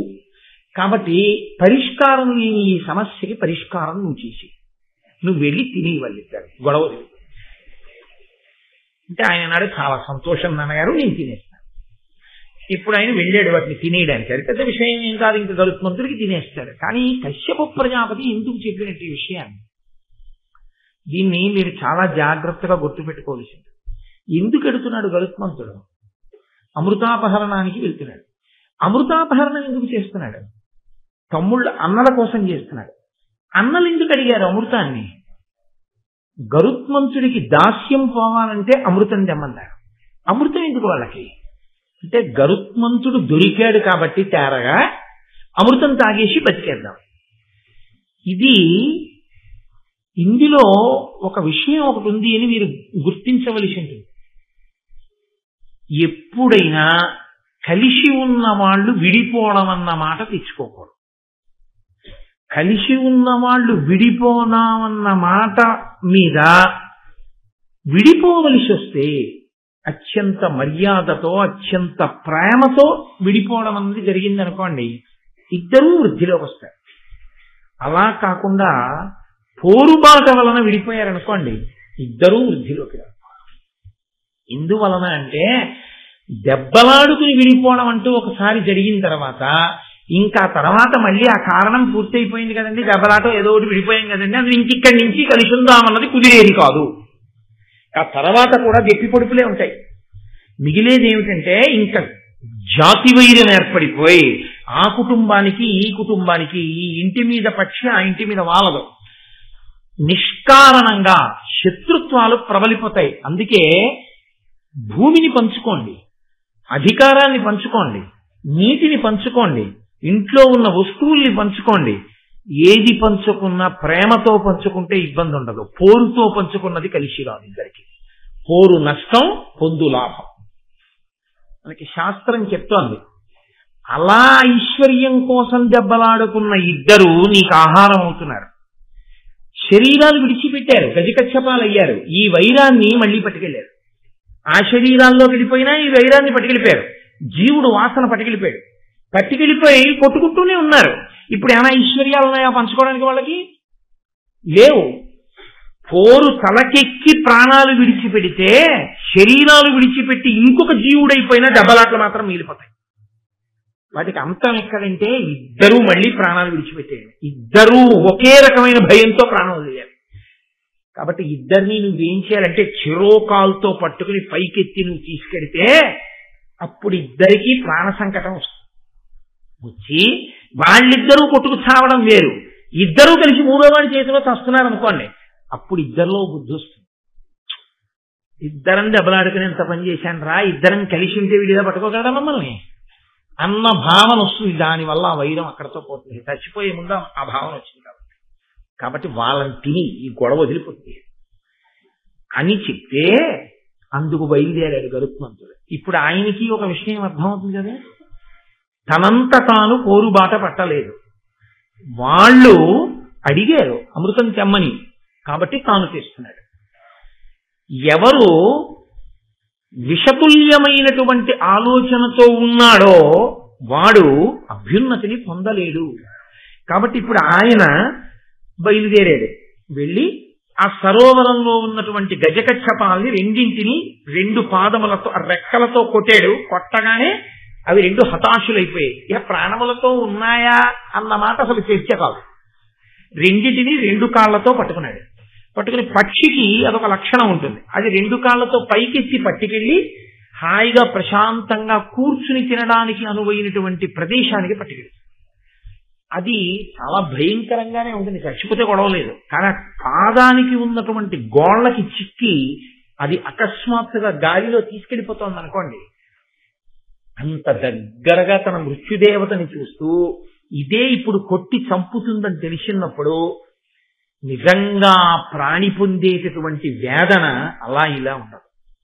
కాబట్టి పక్షి శరీరంలో ఉన్నాడు కాబట్టి అలా కొట్టుకు తినడానికి వీలుగా ఈ రెండింటినీ పట్టుకుని పెడుతున్నాడు. ఇప్పుడు ఈ రెండిటినీ పెట్టాలి, తను కూర్చోవాలి. ఈ మూడు కూర్చుంటే బరువు సహించగలిగినటువంటి ఏదైనా ఆధారం ఆయనకి లభించాలి. కాబట్టి ఆయన అలా ఎగురుతూ వెడుతున్నాడు చూస్తూ. అలా వెళ్లడంలో అలంబము అనబడేటటువంటి ఒక వనం వైపుకి వెళ్ళాడు. అక్కడ రోహిణము అని ఒక చెట్టు, ఆ రోహిణము అనేటటువంటి చెట్టు ఆయన్ని పిలిచింది. అదొక దివ్య ప్రాణి, వాటికి ఆ లక్షణం ఉంటుంది. అవి ప్రతిస్పందించగలవు. ఇప్పుడైతే మాట్లాడటం లేదు. దేవతా వృక్షములు ఒక్కొక్క సమయంలో వాటికి ఉన్నటువంటి గొప్ప శక్తి చేత అవి మాట్లాడడం జరిగింది. నన్ను నమ్మండి, ఇవాళ మధ్యాహ్నం మా ఇంటికి విశాఖపట్నం నుంచి ఒక ఆయన వచ్చారు. ఆయన ఎంఎస్సి అగ్రికల్చర్ చదివి సమున్నతమైనటువంటి పదవిలో ఉన్నారు. ఆయన నాతో ఒక మాట చెప్పారు, కోటేశ్వరరావు నేను మీకు ఆ పుస్తకం పంపిస్తాను చదవండి అని చెప్తూ, శాస్త్రీయ సంగీతమును వరి పంట దగ్గరికి తీసుకెళ్లి వినిపిస్తే అది పాలు పోసుకుని గింత బాగా బలీయమైనటువంటి స్థితిలో తయారవుతుంది. పాశ్చాత్య సంగీతాన్ని వినిపిస్తే దాని పువ్వులు కూడా వడిలిపోయి వికర్షించుకుని ఇలా దూరంగా తొలగిపోతుంది. ఇంట్లో మీరు రోజు నీళ్లు పోసే మొక్క ఇంటి కుక్క యజమాని ఇంకా రాలేదని చూసినట్టుగా మొక్క ఎదురు చూస్తుంటుంది, ఇంకా రాలేదేమిటి యజమాని అని. యజమాని ఇంట్లోకి వచ్చి తాళం తీసి లోపలికి ఎడుతుంటే ఎంతో సంతోషిస్తుంది. దానికి కాసిన నీళ్లు పోసి వెళ్ళిపోయాడు అనుకోండి, అది శుభం కోరుతుంది, నువ్వు క్షేమంగా తిరిగిరా అంటే. దేన్ని మరిచి? వైరాన్ని మరిచి. ఎందుకు వైరం మనకి చెట్టుకి అంటే, చెట్టుని కోసి నరికి, ప్రాణమున్న చెట్లే కదండి నరికేస్తున్నాం, ఎండిపోయిన చెట్లు కాదుగా. ఆ కలపని ఎండపెట్టి చిత్రీయ పట్టి తలుపులుగా, గుమ్మాలుగా, కిటికీలుగా చేశాంగా. తప్పక నా రక్షణ కొరకు నేను మీ సహజాతి వాణ్ణి ఇలా చేశాను. పాప పరిహారార్థం ఇదిగో ఇంకో మొక్కకి కాసిన నీళ్లు పోస్తున్నారు అని కాసిన నీళ్లు పొయ్యగలిగాడు అనుకోండి. ఇది అపార్ట్మెంట్ లో జీవనం చేసేటటువంటి వాళ్ళకి దుర్లభమైనటువంటి విషయం. అపార్ట్మెంట్ లో ఉన్నవాడు కూడా కాశీ నీళ్ళన్నా పోద్దామని ఓ కుండీలో మొక్క పెట్టుకోవచ్చు, కానీ అది చేయడు, కుక్కని పెంచుతాడు అపార్ట్మెంట్ లో. అది విచిత్రం. దానివల్ల సరే అసలు ఆ విషయమే ఆశ్చర్యకరమైన, అపార్ట్మెంట్ లో కుక్కని పెంచడం అన్న విషయం ఉంది చూశారు, ఆశ్చర్యకరమైన విషయం. కామన్ ఏరియాలో కడితే పక్కింటి వాడు ఒకటి ఎడతాడు, నీ లోపల కడితే రావడం మొదలెడితే పక్కింటి వాడికి డిస్టర్బెన్స్. ఎందుకంటే నీ ఫ్లోర్ కింద వాడికి రూఫ్, అదో త్రిశంకు స్వర్గం అపార్ట్మెంట్ అనేది. ఏది నీదో ఏది నీది కాదో ఏమీ తెలియదు. అపార్ట్మెంట్ లో ఉన్నవాడికి వేదాంతం బాగా వస్తుంది. కాబట్టి అలాంటి చోట కుక్కని పెంచుతాడు, కానీ అలాంటి చోట పూలకుండి పెట్టిపోను ఒక గ్లాసు నీళ్లు పోయాడు. మొక్కలు అటువంటి ప్రతిస్పందన కలిగి ఉంటాయండి. నేను ఆ పుస్తకం మీకు పంపిస్తాను. రీసెర్చ్ చేసి జగదీష్ చంద్రబోస్ సిద్ధాంతాలని మళ్ళీ ఆవిష్కరిస్తూ ఈ మధ్యనే వచ్చిన పుస్తకం అండి అని ఆయన నాతో మొక్కల గురించి ఇవాళ మధ్యాహ్నం మాట్లాడి వెళ్ళారు. కాబట్టి ప్రతిస్పందన ఉంటుంది. కాబట్టి ఆ రోజులలో రోహిణము అనబడేటటువంటి చెట్టు, గరుత్మంతుడు వంటి మహానుభావుడు అమృతాపహరణమునకు వెడుతూ ఆహారం పట్టుకు తిరుగుతున్నాడు, పెట్టుకోవడానికి స్థానం లేదైనది. కాబట్టి ఆ చెట్టు అండి, నా కొమ్మ 100 ఆమడల పొడుగుంది, గరుత్మంతాను వచ్చి కూర్చో, ఆతిథ్యం, మహానుభావుడు ఇంటికి వస్తే చాలు, కాబట్టి రా. అసలు ఇల్లు అన్న మాటకు అర్థం ఏమిటో తెలుసా అండి? మహాత్ములు లోపలికి వచ్చి వెళ్ళడాన్ని అపేక్షింపబడినది అని తప్ప, ఎప్పుడూ ఆ ఇంటి గడప దాటి లోపలికి మహాత్ములు అన్న వాళ్ళు రాలేదనుకోండి, అది ఇల్లు కాదు ఇంకొకటి. అందుకే house is built with bricks and home is built of hearts అని ఇంగ్లీష్ లో ఒక ప్రొవర్బ్. గుండెలతో కట్టింది గృహం, ఇటకలతో కట్టింది ఇల్లు. కాబట్టి నీవు వచ్చిన కొమ్మ మీద పెట్టుకున్న ఆహారాన్ని తిను అంటే ఆయన వెళ్ళి ఆ రెండింటిని గజగచ్చపాలని ఆ కొమ్మ మీద పెట్టాడు. పెట్టి ఆయన తినడానికి ఉద్యుక్తుడవుతున్నాడు. పెళ పెళ పెళ పెళ శబ్దంతో ఈయన బరువుకి అందులో అంత వేగంతో వచ్చి వాలినప్పుడు కొమ్మ ఊగుతుంది. ఈ 2 ప్రాణుల బలానికి ఆ కొమ్మ పెళ పెళ పెళ పెళ శబ్దంతో విరిగి కింద పడిపోతాం. విరిగిపోతే వచ్చిన నష్టం ఉంది, మళ్ళీ 2 పట్టుకుని ఎగిరిపోవచ్చు. కానీ దానికి వాలకిల్యులు ఎలా అవుతున్నారు? వాలకిల్యులు ఆశ్చర్యకరమైనటువంటి జననం ఉన్నవారు. పౌరాణిక వాంగ్మయంలో ఎక్కువ కనపడతారు, భారతం కాదు. కానీ బ్రహ్మవైవర్త పురాణంలో వాలకిల్యుల గురించి చాలా విశేషంగా వర్ణన చేస్తారు. వారు స్వయంగా బ్రహ్మగారి యొక్క కుమారులు. వాళ్ళు ఆజన్మ బ్రహ్మచారులు, ఎప్పుడూ బ్రహ్మచర్యంతో ఉంటారు, ఊర్ధ్వరేతస్కులు. వాళ్ళ శరీరాలు కూడా బొటనవేలు ఎంత ఉంటుందో అంతే ఉంటాయి, అంగుష్ట మాత్రమైనటువంటి శరీరములు ఉన్నవాళ్ళు. కానీ అపారమైన వాగ్బలం ఉన్నవారు. వారికి ఉన్న తపశ్శక్తి చేత వారు నోరు తెరిచి ఓ మాట అంటే అయిపోతుందండి. అంత వాక్శక్తి ఉన్నవారు, అంతటి తపోనిష్టాగరిష్ఠులు. వాళ్ళు తలకిందులుగా వేలాడుతూ సూర్యకిరణములను ఆహారంగా తింటూ తపస్సు చేస్తున్నారు. అలాంటి వాళ్ళు కొన్ని వేల మంది వాలకీయులు ఆ తేనె పట్టు పట్టినట్టుగా ఆ కొమ్మనంతటినీ పట్టుకుని ఉన్నారు. వాళ్ళు అంగుష్ట మాత్రమే ఉండడంలో ఈయన కూర్చుని కొమ్మ విరిగిపోయిన తర్వాత కనబడ్డారు వాళ్ళు. ఇప్పుడు ఆయన కొమ్మను వదిలేశాడంటే వాలకీయుల శరీరాలన్నీ శిథిలమవుతాయి. అంతటి మహాత్ములు కాని నలిగిపోయారా ఉపద్రవం వస్తుంది. కాబట్టి ఇప్పుడు వాళ్ళు పడిపోకూడదని 2 కాళ్లతోటి తాబేటిని, తాబేలు ఏనుగు పట్టుకుని ముక్కుతోటి కొమ్మ పట్టుకుని ఆకాశంలోకి ఎగిరిపోయారు. వాలకీయులు కొమ్మకి అలాగే ఉండిపోయారు. 100 ఆమడల పొడుగున్న కొమ్మకి వేలాడుతున్న వాలకీయులు, వాళ్లతో ముందుకు వంగి గరుత్మంతుడు, నోటిలో కొమ్మ, 2 పాదములకు గజకచ్చపాలు పట్టుకుని వెడుతున్నాడు. అంటే అసలు ఆయన తేజస్సు, ఆయన బలం, ఆయన శక్తి, ఆయన ధార్మికత, ఆయన విజ్ఞత మీరొక్కసారి పరిశీలన చేయండి. ఇప్పుడు ఆపదే వచ్చింది. కొమ్మ విరిగిపోయింది. ఎన్నాళ్ళు తిరుగుతుంటాడు ఇలా వీళ్ళని అట్టుకుని. కాబట్టి ఆయన తిన్నగా గంధమాదన పర్వతం మీదకి వెళ్ళాడు. మీరు గంధమాదన పర్వతం ఇప్పటికీ బదరీ వెడుతుంటే కనపడుతుంది. ఆ గంధమాదన పర్వతం మీదకి వెళ్ళి అక్కడ కశ్యప ప్రజాపతి తపస్సు చేసుకుంటున్నారు. ఆయన దగ్గరికి వెళ్ళి నిలబడ్డాడు. నాన్నగారు, ఇదిగో ఉపద్రవం వచ్చింది, మీరు ఆహారం తినమన్నారు, నేను అవి కొమ్మ మీద పెడితే కొమ్మ విరిగిపోయింది, దీనికి వాలకీయులు ఉన్నారు, నేను ఏం చెయ్యాలని అడిగాడు. అప్పుడు కశ్యప ప్రజాపతి చూసన్నాడు, ఆ వాలకీయుల్ని చూసి ప్రార్థన చేశాడు. నా కొడుకు ధార్మికుడు, ఒక మంచి కార్యం మీద బయలుదేరాడు, అనుకోకుండా ఈ ఉపద్రవం వచ్చింది, మీ అంత మీరే అనుగ్రహించి, అనుకోకుండా జరిగినటువంటి పరిణామమే తప్ప కావాలని చేసిన అపకారం కాదు. ఆహారం తినడం కోసం అర్ధాకలితో ఉన్నవాడు బయలుదేరి ఆ కొమ్మ పిలిస్తే పెట్టాడు. ఆగుతుందని ఆ కొమ్మ అనుకుంది, చెట్టు అనుకుంది, కానీ కొమ్మ విరిగిపోయింది ఆయన బలానికి.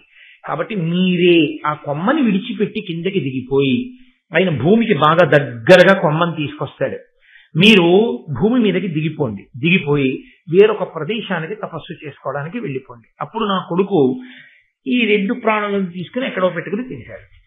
కశ్యప ప్రజాపతి చేసిన ప్రార్థనకి ఆ వాలకీయులు దిగిపోయారు. అది మీరు మానసికంగా ఒకసారి ఊహ చేయండి. అదొక అద్భుతమైన చిత్రం అసలు గరుత్మంతుడి జీవితంలో. ఎందుకంటే ఈ గజకచ్చపాలు భూమికి తగిలితే వాలకీయులు దిగడానికి ఉండదు. ఎందుకంటే వాళ్ళ పొడుగు అటువంటిది, వాళ్ళిద్దరిది, తాబేలుది ఏనుగుది. వాలకీయులు దిగడానికి దింపాలి అని వీళ్ళు రెండింటిని వదిలితే ఇబ్బందికరంగా ఉంటుంది. బట్ కొంచెం ప్రాణం ఉందనుకోండి మళ్ళీ కొట్టుకుంటాయి, లేదా అటు ఇటు పారిపోతాయి. అందుకని ఇప్పుడు ఆయన ఏం చేశాడంటే ఇలా వంగాడు, ఈ రెండిటిని పాదాలతో పట్టుకుని పైకెత్తి పట్టుకుని ముక్కుతో ఉన్న కొమ్మ భూమికి దగ్గరగా ఉండేటట్టు ఉంచాడు. పొట్టన వేలంతా ఉండేటటువంటి వాలకీయులు కొమ్మ మించి భూమి మీదకి దూకేశారు. ఏదో పారాషూట్లు పట్టుకుని విమానంలోంచి దూకినట్టు దూకారు వాళ్ళు. దూకి వాళ్ళందరూ తపస్సు చేసుకోవడానికి హిమాలయ పర్వతాల వైపుకి వెళ్ళిపోయారు. ఆ కొమ్మని ముక్కుతో ఇలా పారేసి ఈ గజకచ్చపాలను పట్టుకుని వెళ్ళిపోవచ్చు. ప్రపంచంలో ఒక మాట ఒకటి ఉంది, ప్రకృతి యందు దేనిని కూడా నువ్వు నిష్కారణంగా పాడు చేయకూడదు. నువ్వు చేసే పని వల్ల ఎవరికి ఏ ఆపద కలగకూడదు. 100 ఆమడల పొడవున్న కొమ్మని వదిలిపెట్టేశాదనుకోండి, ఆ కొమ్మ ఏ ప్రాణుల మీద పడుతుందో, ఎవరి మీద పడుతుందో, అక్కడ ఎవరో ఇంకా 2 వాలకీయులు ఉన్నారనుకోండి, వాళ్ళ మీద పడుతుందండి. వాళ్ళంత గౌక్కుని కనపడేవాళ్ళు ఏం కారు.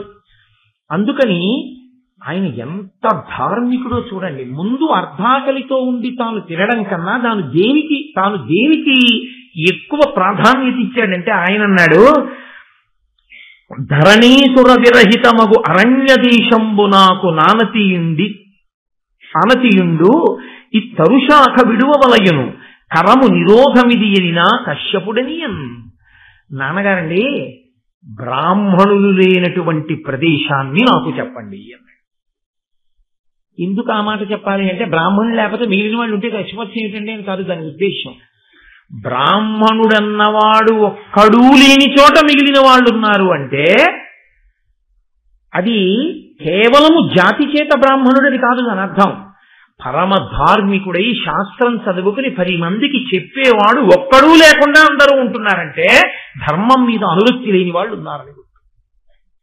ఒక్కడైనా ఉన్నాడు అంటే వాళ్ళందరూ ఆ ఒక్కడి దగ్గరైనా వింటున్నారని గుర్తు. ఆ ఒక్కడున్నా వీళ్ళెవ్వరూ పాడవడానికి వీల్లేదంటే ఆయన మాట వింటున్నారు, ఎప్పటికప్పుడు మారుతారు.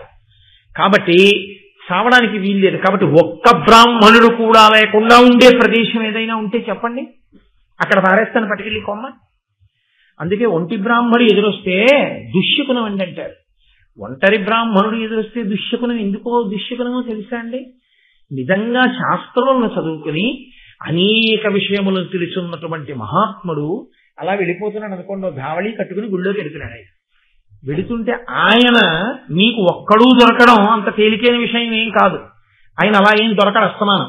అలాంటి వాడు ఒక్కడే గుళ్ళోకి నడిచి వెళ్ళిపోతున్నాడు. వెళ్ళిపోతున్నప్పుడు అంతర్ముఖుడై ఉండగా బహిర్ముఖుడే అయి ఉంటాడు. వచ్చే సైకిల్ వెళ్లే కారు చూసుకోవద్దు కాబట్టి బహిర్ముఖుడే అయి ఉంటాడు. చక్కగా సంతోషంగా నడిచి వెళ్తున్నాడు. అలా ఆయన ఒక్కడు వెళ్ళిపోతుంటే ఎవరి మానాన వాళ్ళు కూర్చున్నారనుకోండి, పోతున్నాడు పంతులు గారు గుళ్ళోకి ఊరుకున్నారనుకోండి. అంటే బ్రాహ్మణుణ్ణి అనువర్తించి ఇలాంటప్పుడే ఆయనతో కలిసి గుడి దాకా నడిచి మళ్ళీ గుడి నుంచి వాళ్ళ ఇంటి దాకా నడిచి ఆయన మాట్లాడితే మంచి మాటలు చెప్తూ ఉంటాడు కాబట్టి 2 మంచి విషయాలు విందామని ఆయనని అనువర్తించేవాడు ఒక్కడూ లేకుండా పోయింది సమాజం. అలా ఒక్కడే వెళ్తున్నాడంటే ధర్మం వినేవాళ్ళు లేరు. ఇవాళ ధర్మం వినేవాళ్ళు లేరు కాబట్టి లోకంలో నువ్వు ధార్మికంగా ఏ పని చేసినా ఆ పని నీకు కలిసి వస్తుందని నమ్మకం లేదు. కాబట్టి ఒక్క బ్రాహ్మణుడే వెళ్ళిపోతున్నాడంటే సమాజంలో ధర్మం పోయిందని గుర్తు. కాబట్టి దుశ్శకునం. అంతేగాని ఆయన మొహం ఆయన వస్తే ఆయన ఏం పాడు చేసేస్తారని కాదు. అందుకని ఒంటరి బ్రాహ్మణుడు దుశ్శకునం అన్నారు. ఎందుకు ఏది దుశ్శకునమో తెలుసుకుని అనాలి, అంతేగాని గబుక్కుననేస్తే మళ్ళీ అదో నిందాయి కూర్చుంటుంది. కాబట్టి బ్రాహ్మణులు లేని ప్రదేశం చెప్పండి, అక్కడ పడేస్తారు. అంటే ఆయన అన్నాడు, హిమశైల కందరాభాగము కడ నిష్పురుషనగము కలద చోట నీ ద్రుమ శాఖ విడుము అది తానమానుషమగమ్య ఈశ్వరాదులకైనన్. నువ్వు హిమాలయ పర్వత ప్రాంతంలో ఒక చోట నిష్పురుషము అనబడేటటువంటి ఒక కొండ ఉంది, దాని పేరే నిష్పురుషము. అక్కడ ఎవరు, అక్కడికి మనుష్యులు కారు, పరమేశ్వరుడు కూడా వెళ్ళడు, అంతలా ఉంటుంది. కాబట్టి అక్కడికి నువ్వెళ్ళు అంటే వెళ్ళగలడా? అంత శక్తి ఉన్నవాడు గరుత్మంతుడు. అక్కడికి వెళ్ళి అక్కడ బారయ్యి కొమ్మ, ఎవరికి ఏ ఆపద కలగదు, అక్కడ పడిపో. ఉత్తర క్షణాలు ఎక్కడుందనుకుంటున్నారు? నిష్పురుషం 1,00,000 యోజనముల దూరంలో ఉంది అక్కడి నుంచి, గంధమాదన నుంచి. ఒక్క క్షణంలో ఆయన ఎగిరిపోయాడు 1,00,000 యోజనములు. అంటే ఆయన గమన శక్తి అటువంటి. ఎగిరిపోయి ఆ కొమ్మను అక్కడ వారేసి ఆ హిమాలయ పర్వత శిఖరం మీదే చక్క ఈ 2 పెట్టుకుని హాయిగా ఆరంభించి కడుపు నిండిపోయింది. ఇన్ని ధర్మ సూక్ష్మాలతో ముందు ఇతర భూతముల యొక్క హితం చూస్తే తప్ప నీ హితమును నువ్వు చూసుకుని తినేయకూడదు. ఎవడెలా పోతే నాకు ఎందుకంటే నేను తినేస్తానని అనకూడదు. ఇతర భూతముల యొక్క హితమును చూసిన తరువాత మాత్రమే తాను తినవలే. అందుకే మనకి గృహస్థాశ్రమ ధర్మంలో ఒక లక్షణం చెప్తారు, గృహస్థు ఎప్పుడు భోజనానికి కూర్చోవచ్చు. అంటే మనం అన్ని పాటిస్తున్నామా అన్నది పక్కన పెట్టండి, కనీసం తెలుసుకుంటే దోషం లేదుగా. తాను అతిథికి పెట్టాలి, ముందు అతిథికి పెట్టి ఇంట్లో ఉన్నటువంటి భూతములకు ఆహారమును ఇవ్వాలి.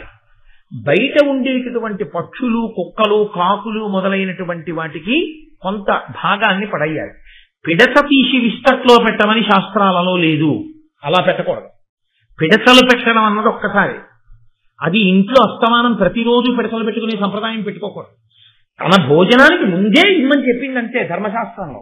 తన భోజనం కన్నా ముందు ఆ ప్రాణులకు పెట్టి తరువాత తాను భోజనానికి కూర్చుని అప్పుడు తాను స్వీకరిస్తాడు. కాబట్టి తాను తినే ముందు 10 మందికి తినిపించి తినడం ధర్మశాస్త్రం. అంత గొప్ప వైభవం కలిగినటువంటి ఆర్షధర్మం. కాబట్టి ఆయన తను తినలేక కాదు, అంత ఆకలితో ఉన్నా ముందు వాళ్ళు క్షేమంగా ఉండడం, ఆ కొమ్మ వల్ల ఇతరులకు ఇబ్బంది రాకుండా కొమ్మని పడేయడం, ఇన్ని చేసి అన్నిటికీ పెద్దవారైనటువంటి తండ్రిని సంప్రదించి ఈ పనులు పూర్తి చేసి అప్పుడు ఆయన తాను తినవలసిన పదార్థాన్ని తాను తిన్నాడు. అందులో మనం స్త్రీ బుద్ధి ప్రళయాంతక అన్న మాటకు అర్థం ఏంటో తెలుసా అండి? భార్యని సంప్రదించవద్దని కాదు, కరణేషు మంత్రి, భార్యని సంప్రదించి తీరాలి. ఆ మాటకొస్తే ఆవిడిది ఇల్లు ఐశ్వర్యం, నువ్వు అందులో ఉంటున్నవాడి. నేను మొన్ననే మీకు చెప్పాను, స్త్రీ బుద్ధి ప్రళయాంతక అన్న మాట ఇప్పుడు అన్వయం అవుతుంది అంటే భార్యకి వశుడై ఆవిడ అధర్మం చెప్పినా కూడా ఏదైనా రజోగుణ ప్రకోపంతో మా ఆవిడ చెప్పింది నేను కాదనలేదండని చేసిన వాడికి తప్పు.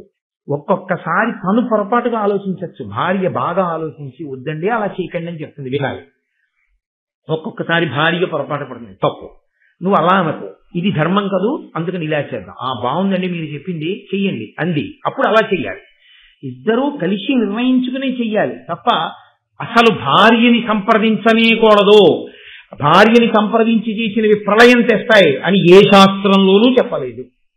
అసలు భార్యని సంప్రదించకుండా ఏది ఉండకూడదనే పరమేశ్వరుడు చెప్పాడు. ఆ మాటకు వస్తే భార్యకి చెప్పకుండా సభలో కూడా చెప్పకూడదు. ఇది పరమేశ్వరుడు చెప్పాడా? ఆవిడ అడుగుతుంది పరమశివుణ్ణి, అడిగితే పరమశివుడు భార్యకి చెప్తాడు, పార్వతీదేవికి. పార్వత్యువాచ అని ఉంటుంది, శివుడు పార్వతికి చెప్తాడు, పార్వతికి చెప్పింది లోకానికి తెలుసు. కాబట్టి ప్రవచనం చేయడానికి వచ్చేటప్పుడు కూడా యథార్థంగా ప్రవచనం చేయడము అంటే ఆ రోజు చెప్పబోయే విషయాన్ని సంగ్రహంగానైనా ఏమో అమృతాధారణం చెప్పడానికి వెళ్ళొస్తున్నాను ఇవ్వాలని చెప్పాలి, ఆవిడ రాకపోతే తనతోటి చెప్పి వెళ్ళాలి. అంతేగాని అసలు ఏమీ చెప్పకుండా ప్రవచనం చేసి వస్తాను అని వెళ్ళొచ్చేసి ఏమంటే ఏం చెప్పారంటే నీ మొహం ఇప్పటిదాకా చెప్పొచ్చాను ఇప్పుడు చెప్పడం కుదరదు అనకూడదు, ముందు ఆవిడికి చెప్పి వెళ్ళాలి. అలా మీరు చెప్తున్నారా, ఇవన్నీ మీరు అడగకూడదు. కాబట్టి అలా అని నన్ను అడగకూడదన్నానని సభలో ఉంది కదా అని మా ఆవిడ్ని అడగకూడదు. అవి మా ఇద్దరి మధ్య విషయాలు, దంపతుల మధ్యలో వేలు పెట్టకూడదు. ఏమంటే అందుకని కాబట్టి ఆయన పట్టుకెళ్ళి ఆ కొమ్మను అక్కడ పడేసి హిమవత్పర్వత శిఖరం మీద పెట్టుకుని ఆ గజకచ్చపాల్ని ఆహారంగా స్వీకరించాడు. స్వీకరించిన తరువాత మహానుభావుడు బయలుదేరి అదిగో ఆ అమృతాపహరణము కొరకు, ఆ అమృత భాండం కొరకని స్వర్గలోకం వైపుకి వెళ్ళాడు. ఆ స్వర్గలోకానికి వెళ్ళేసరికి దేవేంద్రుడి యొక్క సభ జరుగుతోంది. ఆ దేవేంద్ర సభలో కొన్ని దుష్యగుణములు కనబడ్డాయి అన్నారు. ఏమిటా దుష్యగుణములు అంటే, సురపతి సభ చూడా అంగార వృష్టులు కురిసే, కులిశధారల్ కుంఠితం వయ్యే, దిక్కున్ జరమదములడంగెన్ సర్వదిక్పాలకాంతఃకరణములు భయోద్వేగంబునన్ సంచలించెన్. దేవేంద్రుడి సభలో అకస్మాత్తుగా నిప్పు రవ్వలు పడ్డాయి. దానితో పాటుగా వజ్రాయుధం యొక్క అంచులు మొక్కవోయ్యాయి. దిక్కులన్నీ కూడా కాంతి విహీనమైపోయాయి.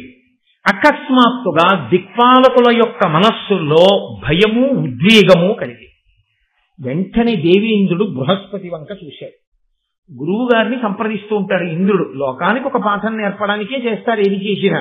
వెంటనే బృహస్పతి వంక చూసి ఇన్ని దుర్నిమిత్తములు కనపడుతున్నాయి, దుష్యగుణములు కనపడుతున్నాయి, ఎందువల్ల ఇలా కనపడుతున్నాయని అడిగాడు. అంటే బృహస్పతి అన్నారు, బ్రహ్మణ్యుడకు కశ్యప బ్రహ్మవరమున వినతకు పుట్టిన అనఘమూర్తి, బాలకిల్యుల దయ వరపక్షికులమున ఇంద్రుడై పరగిన యుద్ధతేజుడు, ఉదదిలోనున్న అత్యుగ్ర నిషాదుల ఆరంగమృంగిన గోరవీరుడు, ఇభకచ్చపముల రోహిణ శాఖతో ఎత్తికొని దివి పరచిన అంజవేగి, వీగి తన తల్లి దాస్యంబు నీగబూని తడయ అమృతంబు కొనిపోవ గడగి వచ్చే కామరూప సంపన్నుండు కామగమనుడు, అతడు నీకు అసాధ్యుండు శతమఖుండ.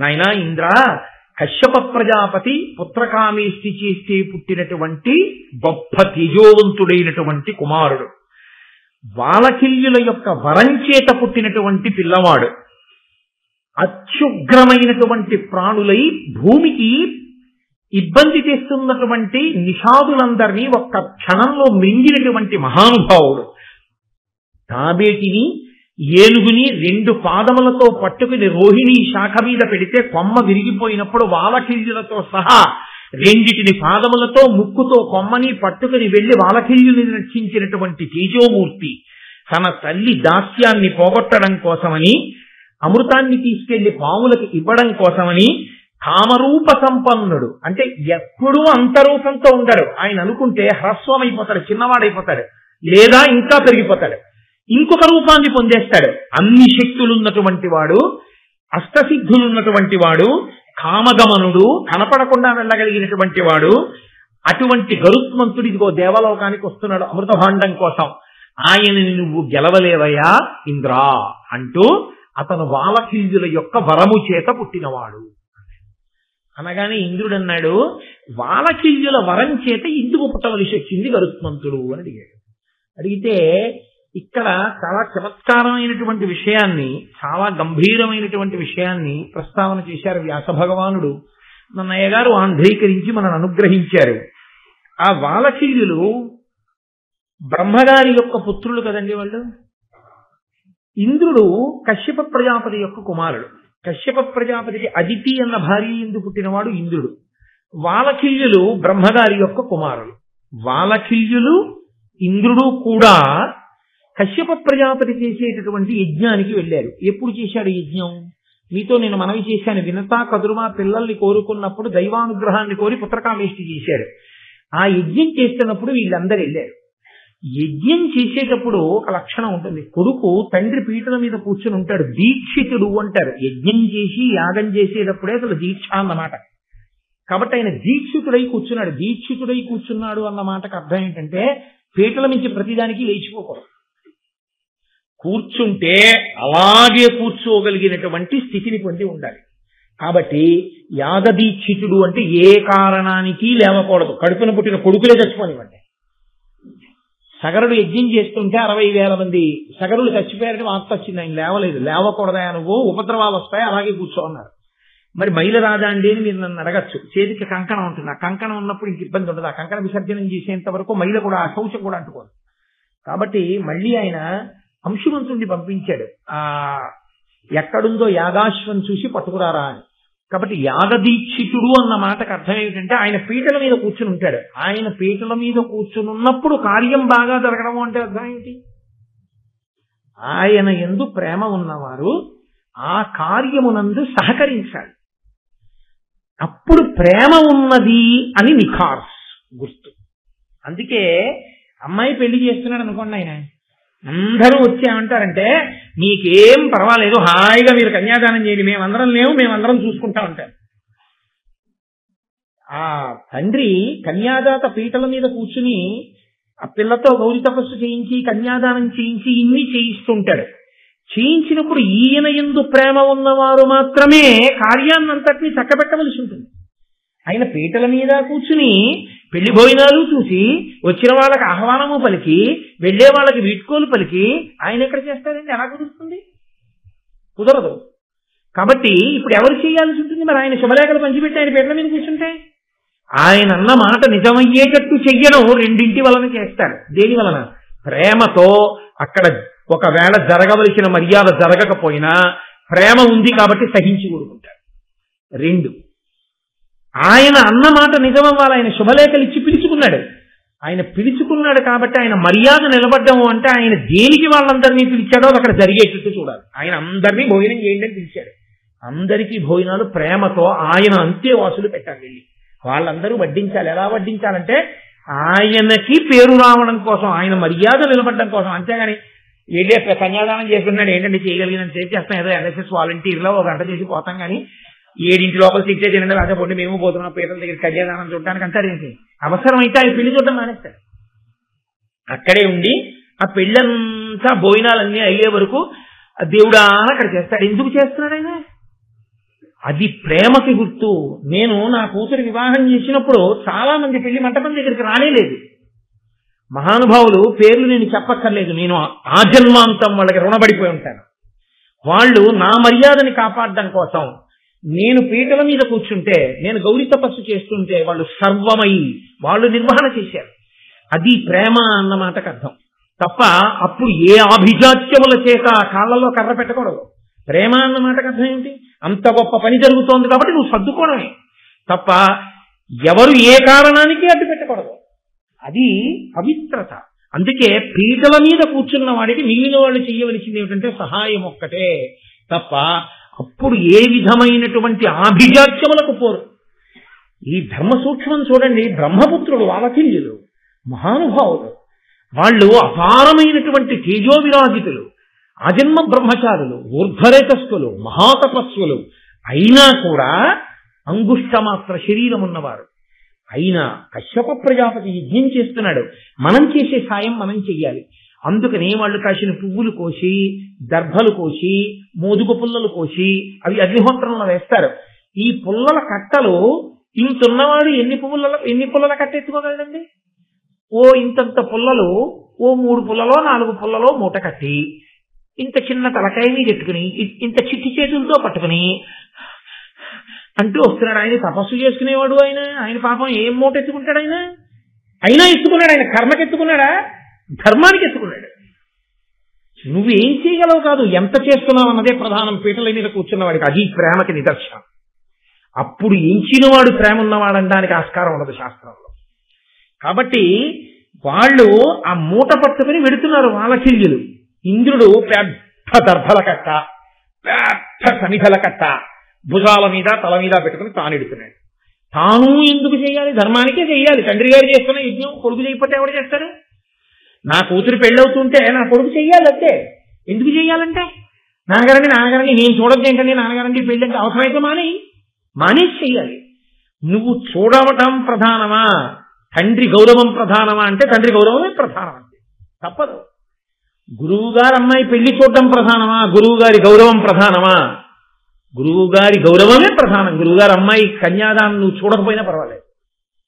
నా విషయంలో చెప్పట్లేదు ఈ విషయం. ఎప్పుడైనా ఎక్కడైనా అంతే. అది గురువుగారే అయి ఉండక్కర్లేదు. పీటల మీద కూర్చున్నవాడు ప్రశాంతంగా కార్యం చెయ్యడానికి దక్షత అవసరమైతే వెళ్ళిన వాళ్ళు నడుము కట్టి చెయ్యాలంటే అదే పెళ్లికి వెళ్ళడం అంటే. తప్పించి మాకెందుకండి మేమెందుకు కడతామని అనకూడదు. అసలు ధర్మం తెలియని వాడు పెళ్లికి వచ్చాడని గుర్తు. కాబట్టి వాళ్ళు పట్టుకెడుతున్నారు, ఇంద్రుడు పట్టుకెడుతున్నాడు. ఇప్పుడు ఇంద్రుడు ఏం చేయాలి? అయ్యా, ఇంతటి తపస్సులో ఎంత ధర్మానికి కట్టుబడ్డారు. తెలిసి ఉండడం కాదు, మేం తెచ్చింది సరిపోతుందండి అగ్నిహోత్రంలోకి వెళ్ళి అక్కడ కూర్చోవచ్చు. కాదు, ఒక చిన్న మొదుగు పనులే కావచ్చు, ఇంత దర్భ కావచ్చు, మా వంతు సాయం మాది అని పట్టుకొస్తున్నారని చూసి మురిసిపోవాలి. మురిసిపోలేదు. కుసంస్కారములు ఎక్కడుంటాయో మీరు ఆలోచించారు. ఇవి ప్రధానంగా ఎక్కడ బయటికి వస్తాయంటే మన ఇంట్లో శుభకార్యం చేసేటప్పుడే బయటకు వస్తాయి ఇవన్నీ. ఎవడైనా శుభకార్యం తలపెట్టాడు అనుకోండి, వెళ్ళిన వాడికి ముందు ఏది వెతుకుతాడంటే వాడికి మనం ఏ రకంగా పేరెట్టచ్చు, ఏ రకంగా వాడిని ఇబ్బంది పెట్టచ్చు.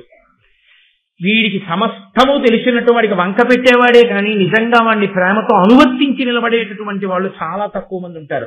ఆ విషయంలో నేను చాలా భాగ్యవంతుడిని. నా కూతురు వివాహం చేసినప్పుడు ఎంత గొప్పగా నిలబడ్డారు అన్నారు. కాబట్టి అది తెలిసి ఉంటుంది. అది తెలిసి ధర్మం కోసం మహానుభావులు పట్టుకొస్తున్నారు.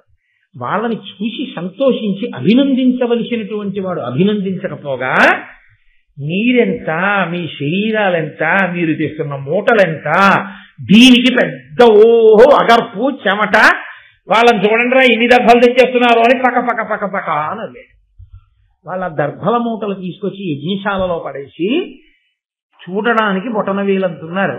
వాళ్ళు ఇంద్రుడి వంక చూసి అన్నారు, రణవిజయుడనల తేజం డలిమాది గుణార్జుడిజితుడయ్యడు వీరాగ్రణి శతముకు గంటలు శతగుణ వీర్యుండైన పుత్రకుండజితుండై అన్నారు. నేను ఇంద్రుండని కదా నీకు అహంకారం, మమ్మల్ని చూసి నవ్వావు. ఇంద్రుడి కన్నా గొప్పవాడు, యుద్ధమునందు గెలవబడలేనివాడు, ఆయన్ని గెలవడం ఎవరికీ సాధ్యం కాదు. ఇంద్రుడి కన్నా చాలా గొప్పవాడు, స్వతసిద్ధంగా అణిమాది అష్టసిద్ధులను సాధించుకున్నవాడు. అటువంటి మహానుభావుడొకడు ఇప్పుడు ఈ పుత్రకామేష్టి వలన కశ్యప ప్రజాపతికి కొడుకుగా జన్మించుగాక. ఆయన ఈ ఇంద్రుడి కన్నా గొప్పవాడై ఇంద్రుడవుతాడు. ఊడిపోయిందా పదవి? వెంటనే కశ్యప ప్రజాపతి యొక్క ధర్మము అన్న మాటకు అర్థం చూడండి. అది విశాల హృదయం, అది ధర్మం. అది మనం నేర్చుకోవలసింది మహాభారతంలో నుంచి. ఆయన అన్నాడు వెంటనే, ఉండు ఇతండు పద్మజనుయోగమునం త్రిజగంబులందు ఇంద్రుడై భూతరాశి తన దౌర్బల శక్తి కడంగి కాచుతుం రెండవ ఇంద్రుడైన విపరీతమగున్ భువన ప్రవృత్తి ఈ రెండు విధంబు చేయుటిది యుక్తమే బ్రహ్మ నియుక్తి ఉండగన్. ఈ ఇంద్రుడు తన భుజబల శక్తితో లోకాలలో ఉండే ప్రాణులన్నింటినీ కాపాడుతున్నాడు. ఇతను ఇంద్రుడు అని పరమేశ్వరి మహానుభావుడు చతుర్ముఖ బ్రహ్మగారు నిర్ణయం చేశారు. ఒక రూల్ని పాటించడంలో, పెద్దలు చేసిన నిర్ణయాన్ని ఔదలదాల్చడంలో ఎంత గౌరవంతో ఔదలదాల్చాలో చూడండి. అది పెద్దలు చేసిన నిర్ణయం కాబట్టి అందులో మా బుద్ధితో సంబంధం ఏముందండి? వారు నిర్ణయం చేశారు కాబట్టి అది శతథ అంగీకరించవలసిందే. కాబట్టి మేము అనువర్తిస్తాం. చతుర్ముఖ బ్రహ్మగారు ఆయన్ని ఇంద్రుడిగా పెట్టాడు. ఆ ఇంద్రుడు లోకములన్నింటినీ తన భుజబలంతో కాపాడుతున్నాడు. ఒక ఇంద్రుడు ఉండగా మళ్ళీ ఇప్పుడు పుట్టబోయే పిల్లాన్ని ఇంద్రుణ్ణి చేస్తే బ్రహ్మగారు నొచ్చుకోరయ్యా, నేను ఒకడిని ఇంద్రుణ్ణి చేశాను, వాళ్ళు ఒకడిని ఇంద్రుణ్ణి చేశారు, ఇలా ఎవరి మానాన వాళ్ళు ఎవరిని పడితే వాళ్ళని ఇంద్రుణ్ణి చేసుకుంటూ పోతే లోకంలో ఇంతమంది ఇంద్రుడు బయలుదేరితే ఏ ఇంద్రుడు ఏది చెయ్యాలన్న విషయంలో మళ్ళీ పరమేష్ఠికి ఎంత తలపోటు వద్దు. వాణ్ణి ఇంద్రుడిగా ఉండనివ్వండి, కానీ మీ వాక్కు వృధా కారాదు. కాబట్టి ఈ పుట్టబోయేటటువంటి పిల్లవాడు పక్షులకు ఇంద్రుడగుగాక, అంటే పక్షులకు అంత గొప్పవాడుగుగాక, పక్షులలో అంత గొప్పవాడుగుగాక. కాబట్టి శరీరం పక్షి శరీరం అయినా ఇంద్రుడు కూడా గెలవలేదు, అన్ని గుణములతో ఉంటాడు. కాబట్టి నిలబడింది.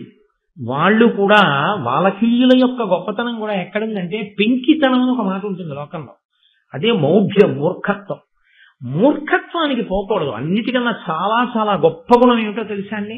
తెలియకపోవడం ఎప్పుడూ తప్పు కాదు. తెలియకపోవడం అన్న ఒక మాట పట్టుకుని మీరు రాపాడించకూడదు మనుషుల్ని. తెలియదు, తప్పు చేశారు, దెబ్బలాడు. విన్నారు, ఇప్పుడు నువ్వేం చేయాలి?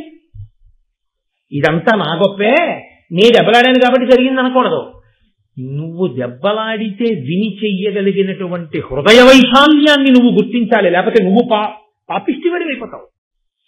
అవతల వాళ్ళు మారారు, అవతల వాళ్ళు ఎంతో మర్యాద ఇచ్చారు నీ మాటకి, నువ్వు ఎంత గౌరవాన్ని నిలబెట్టుకోవాలి, నువ్వు ఎంత ప్రేమించాలి, నువ్వు ఎంత నెత్తి మీద పెట్టుకోవాలి. ఆ నెత్తి మీద పెట్టుకోవడం నీకు చేత కాకుండా నువ్వు ఎప్పుడూ అలాగే ఉగ్రంగా ఉంటానంటే అర్థం లేదంటే ఆ స్థితికి. అది వాలకిల్యుల యొక్క హృదయం.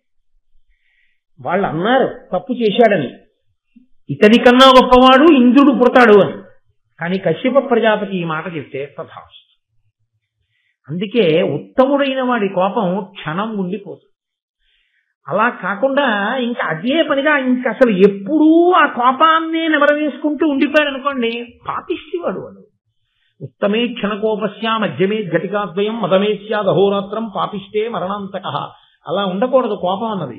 కాబట్టి మహానుభావులు వాలకిల్యులు కూడా పరమ సంతోషంగా అంగీకరించారు. ఈ కథ నీకు తెలియంది కాదుగా, ఎవరు చెప్తున్నారు? బృహస్పతి చెప్తున్నారు ఇంద్రుడితోటి.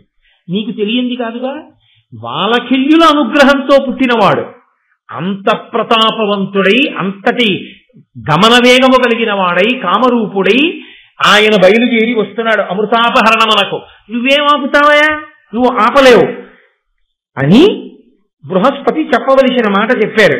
కానీ తన కర్తవ్యమోనో మాట ఉంటుంది కదా, అంతమందికి మాట ఇచ్చి అమృతాన్ని తన దగ్గర దాచినప్పుడు నేను దాస్తాను అన్నవాడు బలం ఉన్నా లేకపోయినా ఇప్పుడు యుద్ధం చేసి అమృతాన్ని రక్షించడానికి కావలసిన ప్రయత్నం చేయవలసిందే. పురుష ప్రయత్నము అని ఒక మాట. ఉద్యోగం పురుష లక్షణం. ఇది ఎక్కడో తెలుసా అంటే మహాభారతంలోదే. ఉద్యోగం పురుష లక్షణం అంటే ఎవరి దగ్గరికో వెళ్ళి ఆయన యజమానిగా స్వీకరించి 4 రూపాయలు తెచ్చుకోమని కాదు. ఉద్యోగం పురుష లక్షణం అంటే ప్రయత్నం పురుష లక్షణం.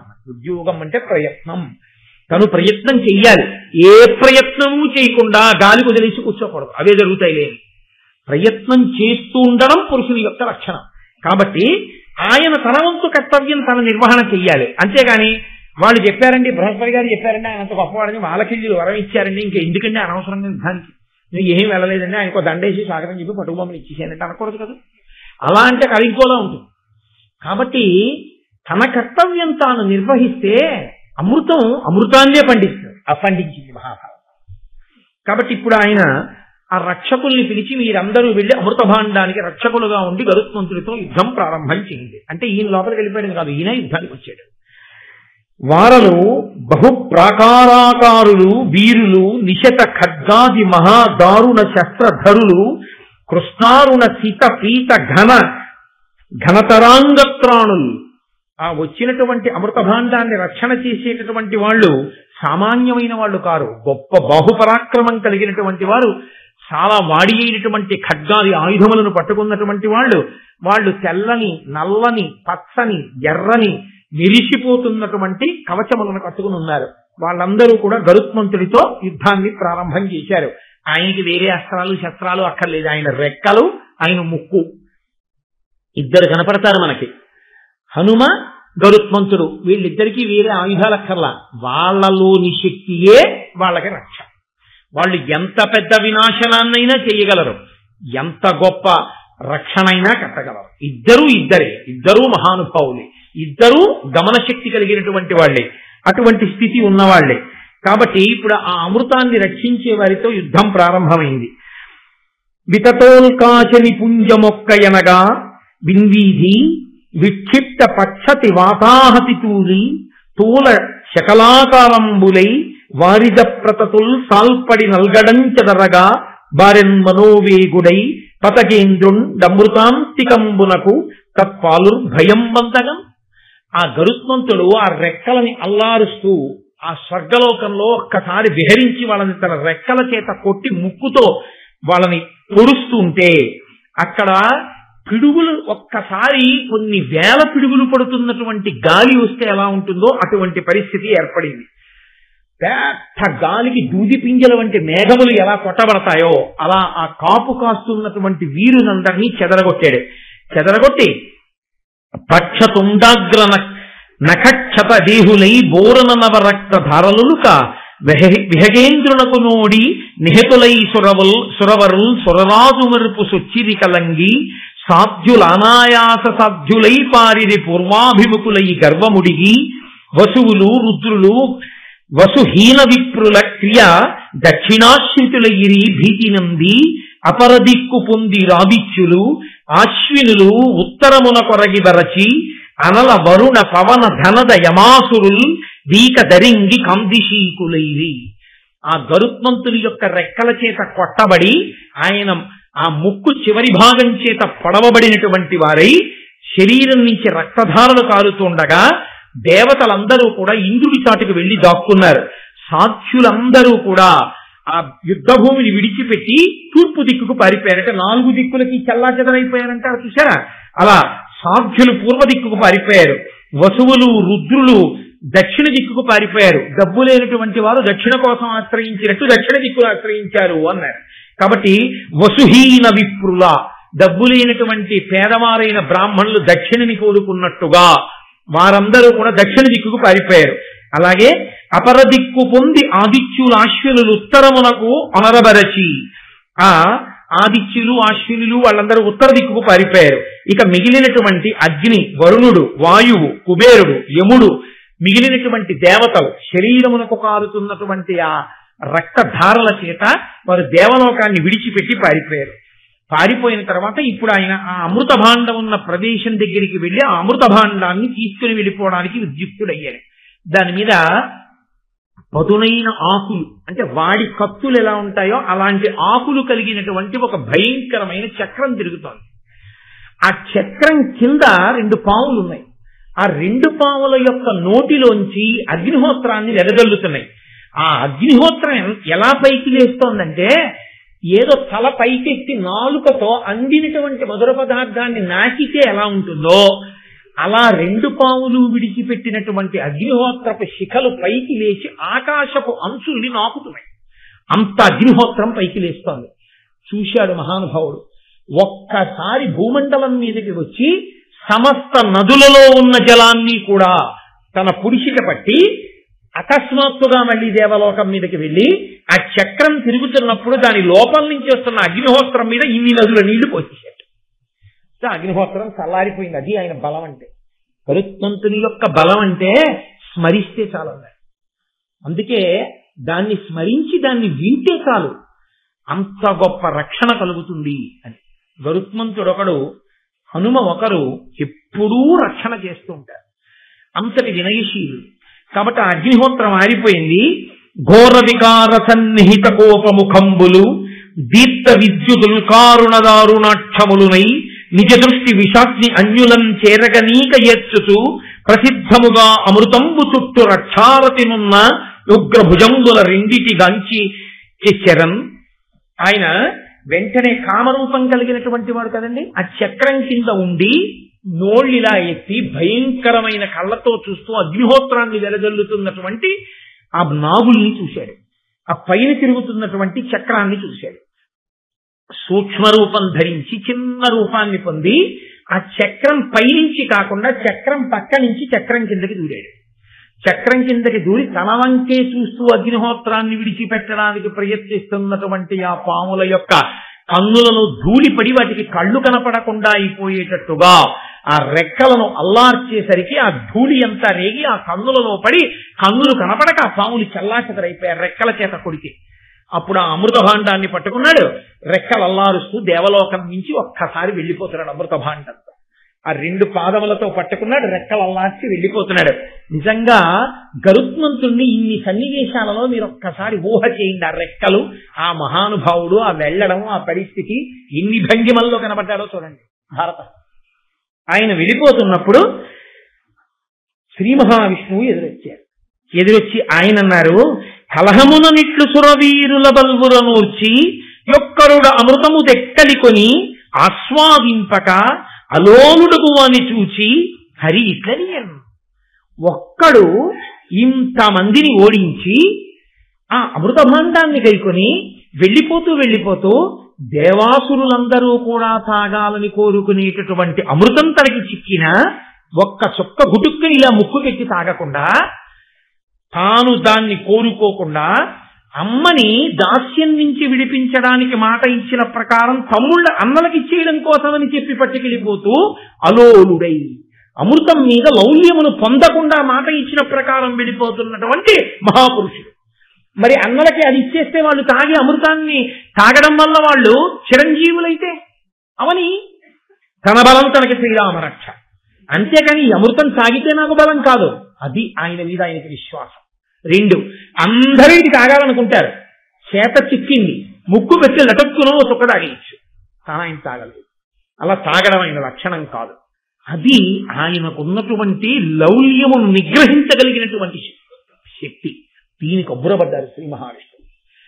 చాలా సంతోషించాను, నీకేం వరం కావాలి కోరుకో అంటే, నీ విజయోత్సహమునకు లావునకు జవంబునకు అలౌల్యమునకు సద్భావనమునకు మెచ్చి వరంబీ వచ్చితి వేడుమిద్ది ఇష్టము నీకు. నీ బలానికి, నీ విజయోత్సాహానికి, నీ మనోజవానికి, నీ అలౌల్యానికి, ఆ అమృతం తాగాలన్న కోరిక లేని నీ స్థితికి, నీ సద్భావనకి, అమ్మని దాస్యం నుంచి విడిపించాలి అన్న భక్తితో ఇంత కష్టపడిన నిన్ను చూసి చాలా సంతోషించాను గరుత్మంత, నీకేం కావాలి కోరుకో అంటే, గరుత్మంతుడు అన్నారు ఆయనకి నమస్కారం చేసి, అమృతాశనంబు చేయకుయును దేవా నాకు అజరామరత్వము అందుటయును అఖిల లోకంబుల కగ్గడివైన నీకు అగ్రంబునందు నిన్నధిక భక్తి కొలుచుతూ ఉనికియు కోరితి కరుణతో దయచేయుము ఉద్ధత దైత్యభేది అనునప్పుడు వానికి అభిమతంబులు ప్రీతుడై ఇచ్చి హరి ఇట్టులనియే నాకు అనఘా వాహనంబవై మహాధ్వజమవయ్యుండువనిన పక్షియును ప్రసాదమనసు మృక్కి పరచే అంత అతని మీద వజ్రమెత్తి వేయిచే వాసవుండు. ఆయన అన్నాడు, అమృతం తాగితే వృద్ధాప్యం రాదు, అమృతం తాగితే మృత్యువు రాదు. కానీ నువ్వు రాక్షసుల్ని, అందున చాలా ఉద్ధతితో ఉన్న రాక్షసుల్ని నిగ్రహించగలిగినటువంటి ధర్మస్వరూపుడమైనటువంటి నారాయణ, నన్ను అనుగ్రహించి ఈ అమృతాన్ని తాగకుండానే నాకు వృద్ధాప్యం రాకుండా మరణం లేకుండా వరణి.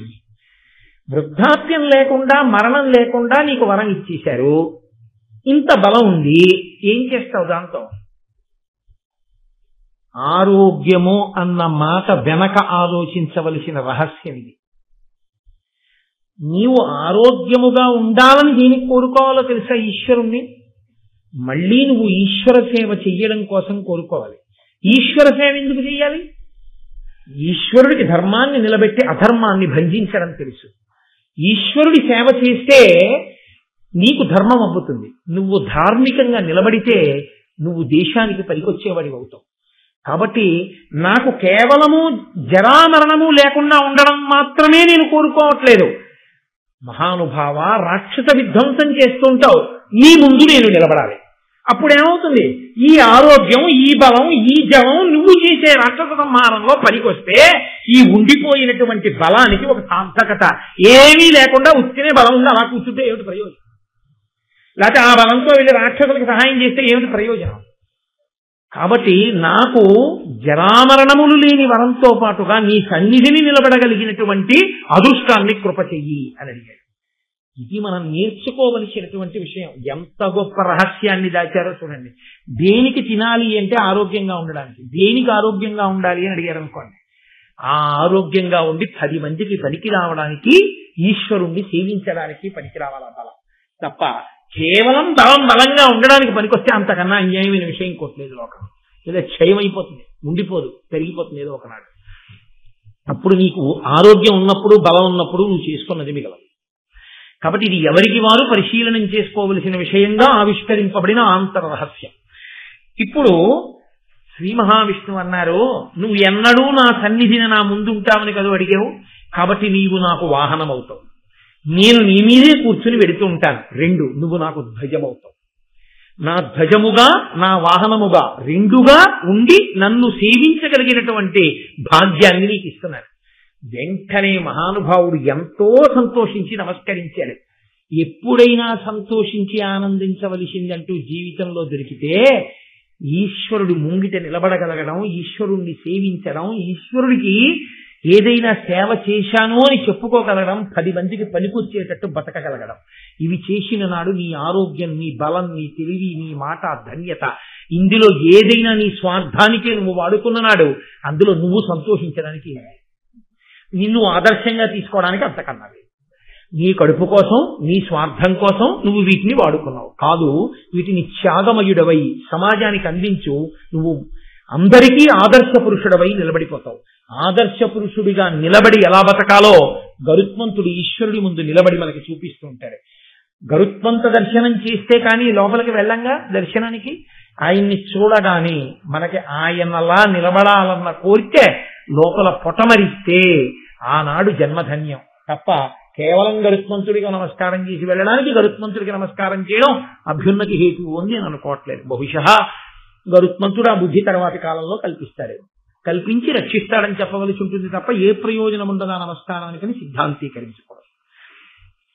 కాబట్టి ఇప్పుడు ఆ గరుత్మంతుడు కోరుకున్నటువంటి వరాన్ని ఇచ్చారు, కానీ ఇంద్రుడు మాత్రం తన కర్తవ్య నిర్వహణ తాను చేయాలి కదండి. అందుకని తనని అక్కడ ఉన్న రక్షకులు ఓడిపోయారు, అమృత భాండాన్ని తీసుకుపోతున్నాడు. అందుకని వజ్రాయుధాన్ని ప్రయోగించాడు. ఇప్పుడు ఆ వజ్రాయుధపు అంచులు మెరిసిపోతూ అది గరుత్మంతుడికి దగ్గరగా వెళ్ళింది.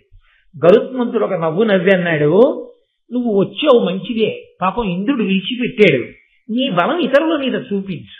నా దగ్గరికి వచ్చి నన్ను కొడితే నీకేమొస్తుంది, నువ్వేమీ చెయ్యలేవు. కానీ నువ్వు ఏమీ చెయ్యలేకపోయావనుకో నీకు కాదు అవమానం. ఎవరికి అవమానమో తెలుసా? నిన్ను దేంతో తయారు చేశారు? దధీచి మహర్షి యొక్క ఎముకలతో తయారు చేశారు. దధీచి మహర్షి యొక్క ఎముకలు దేంతో తయారు చేయబడ్డాయి? బ్రహ్మజ్ఞానాన్ని అంతటినీ ఆయన ఎముకలలో దాచుకున్నాడు.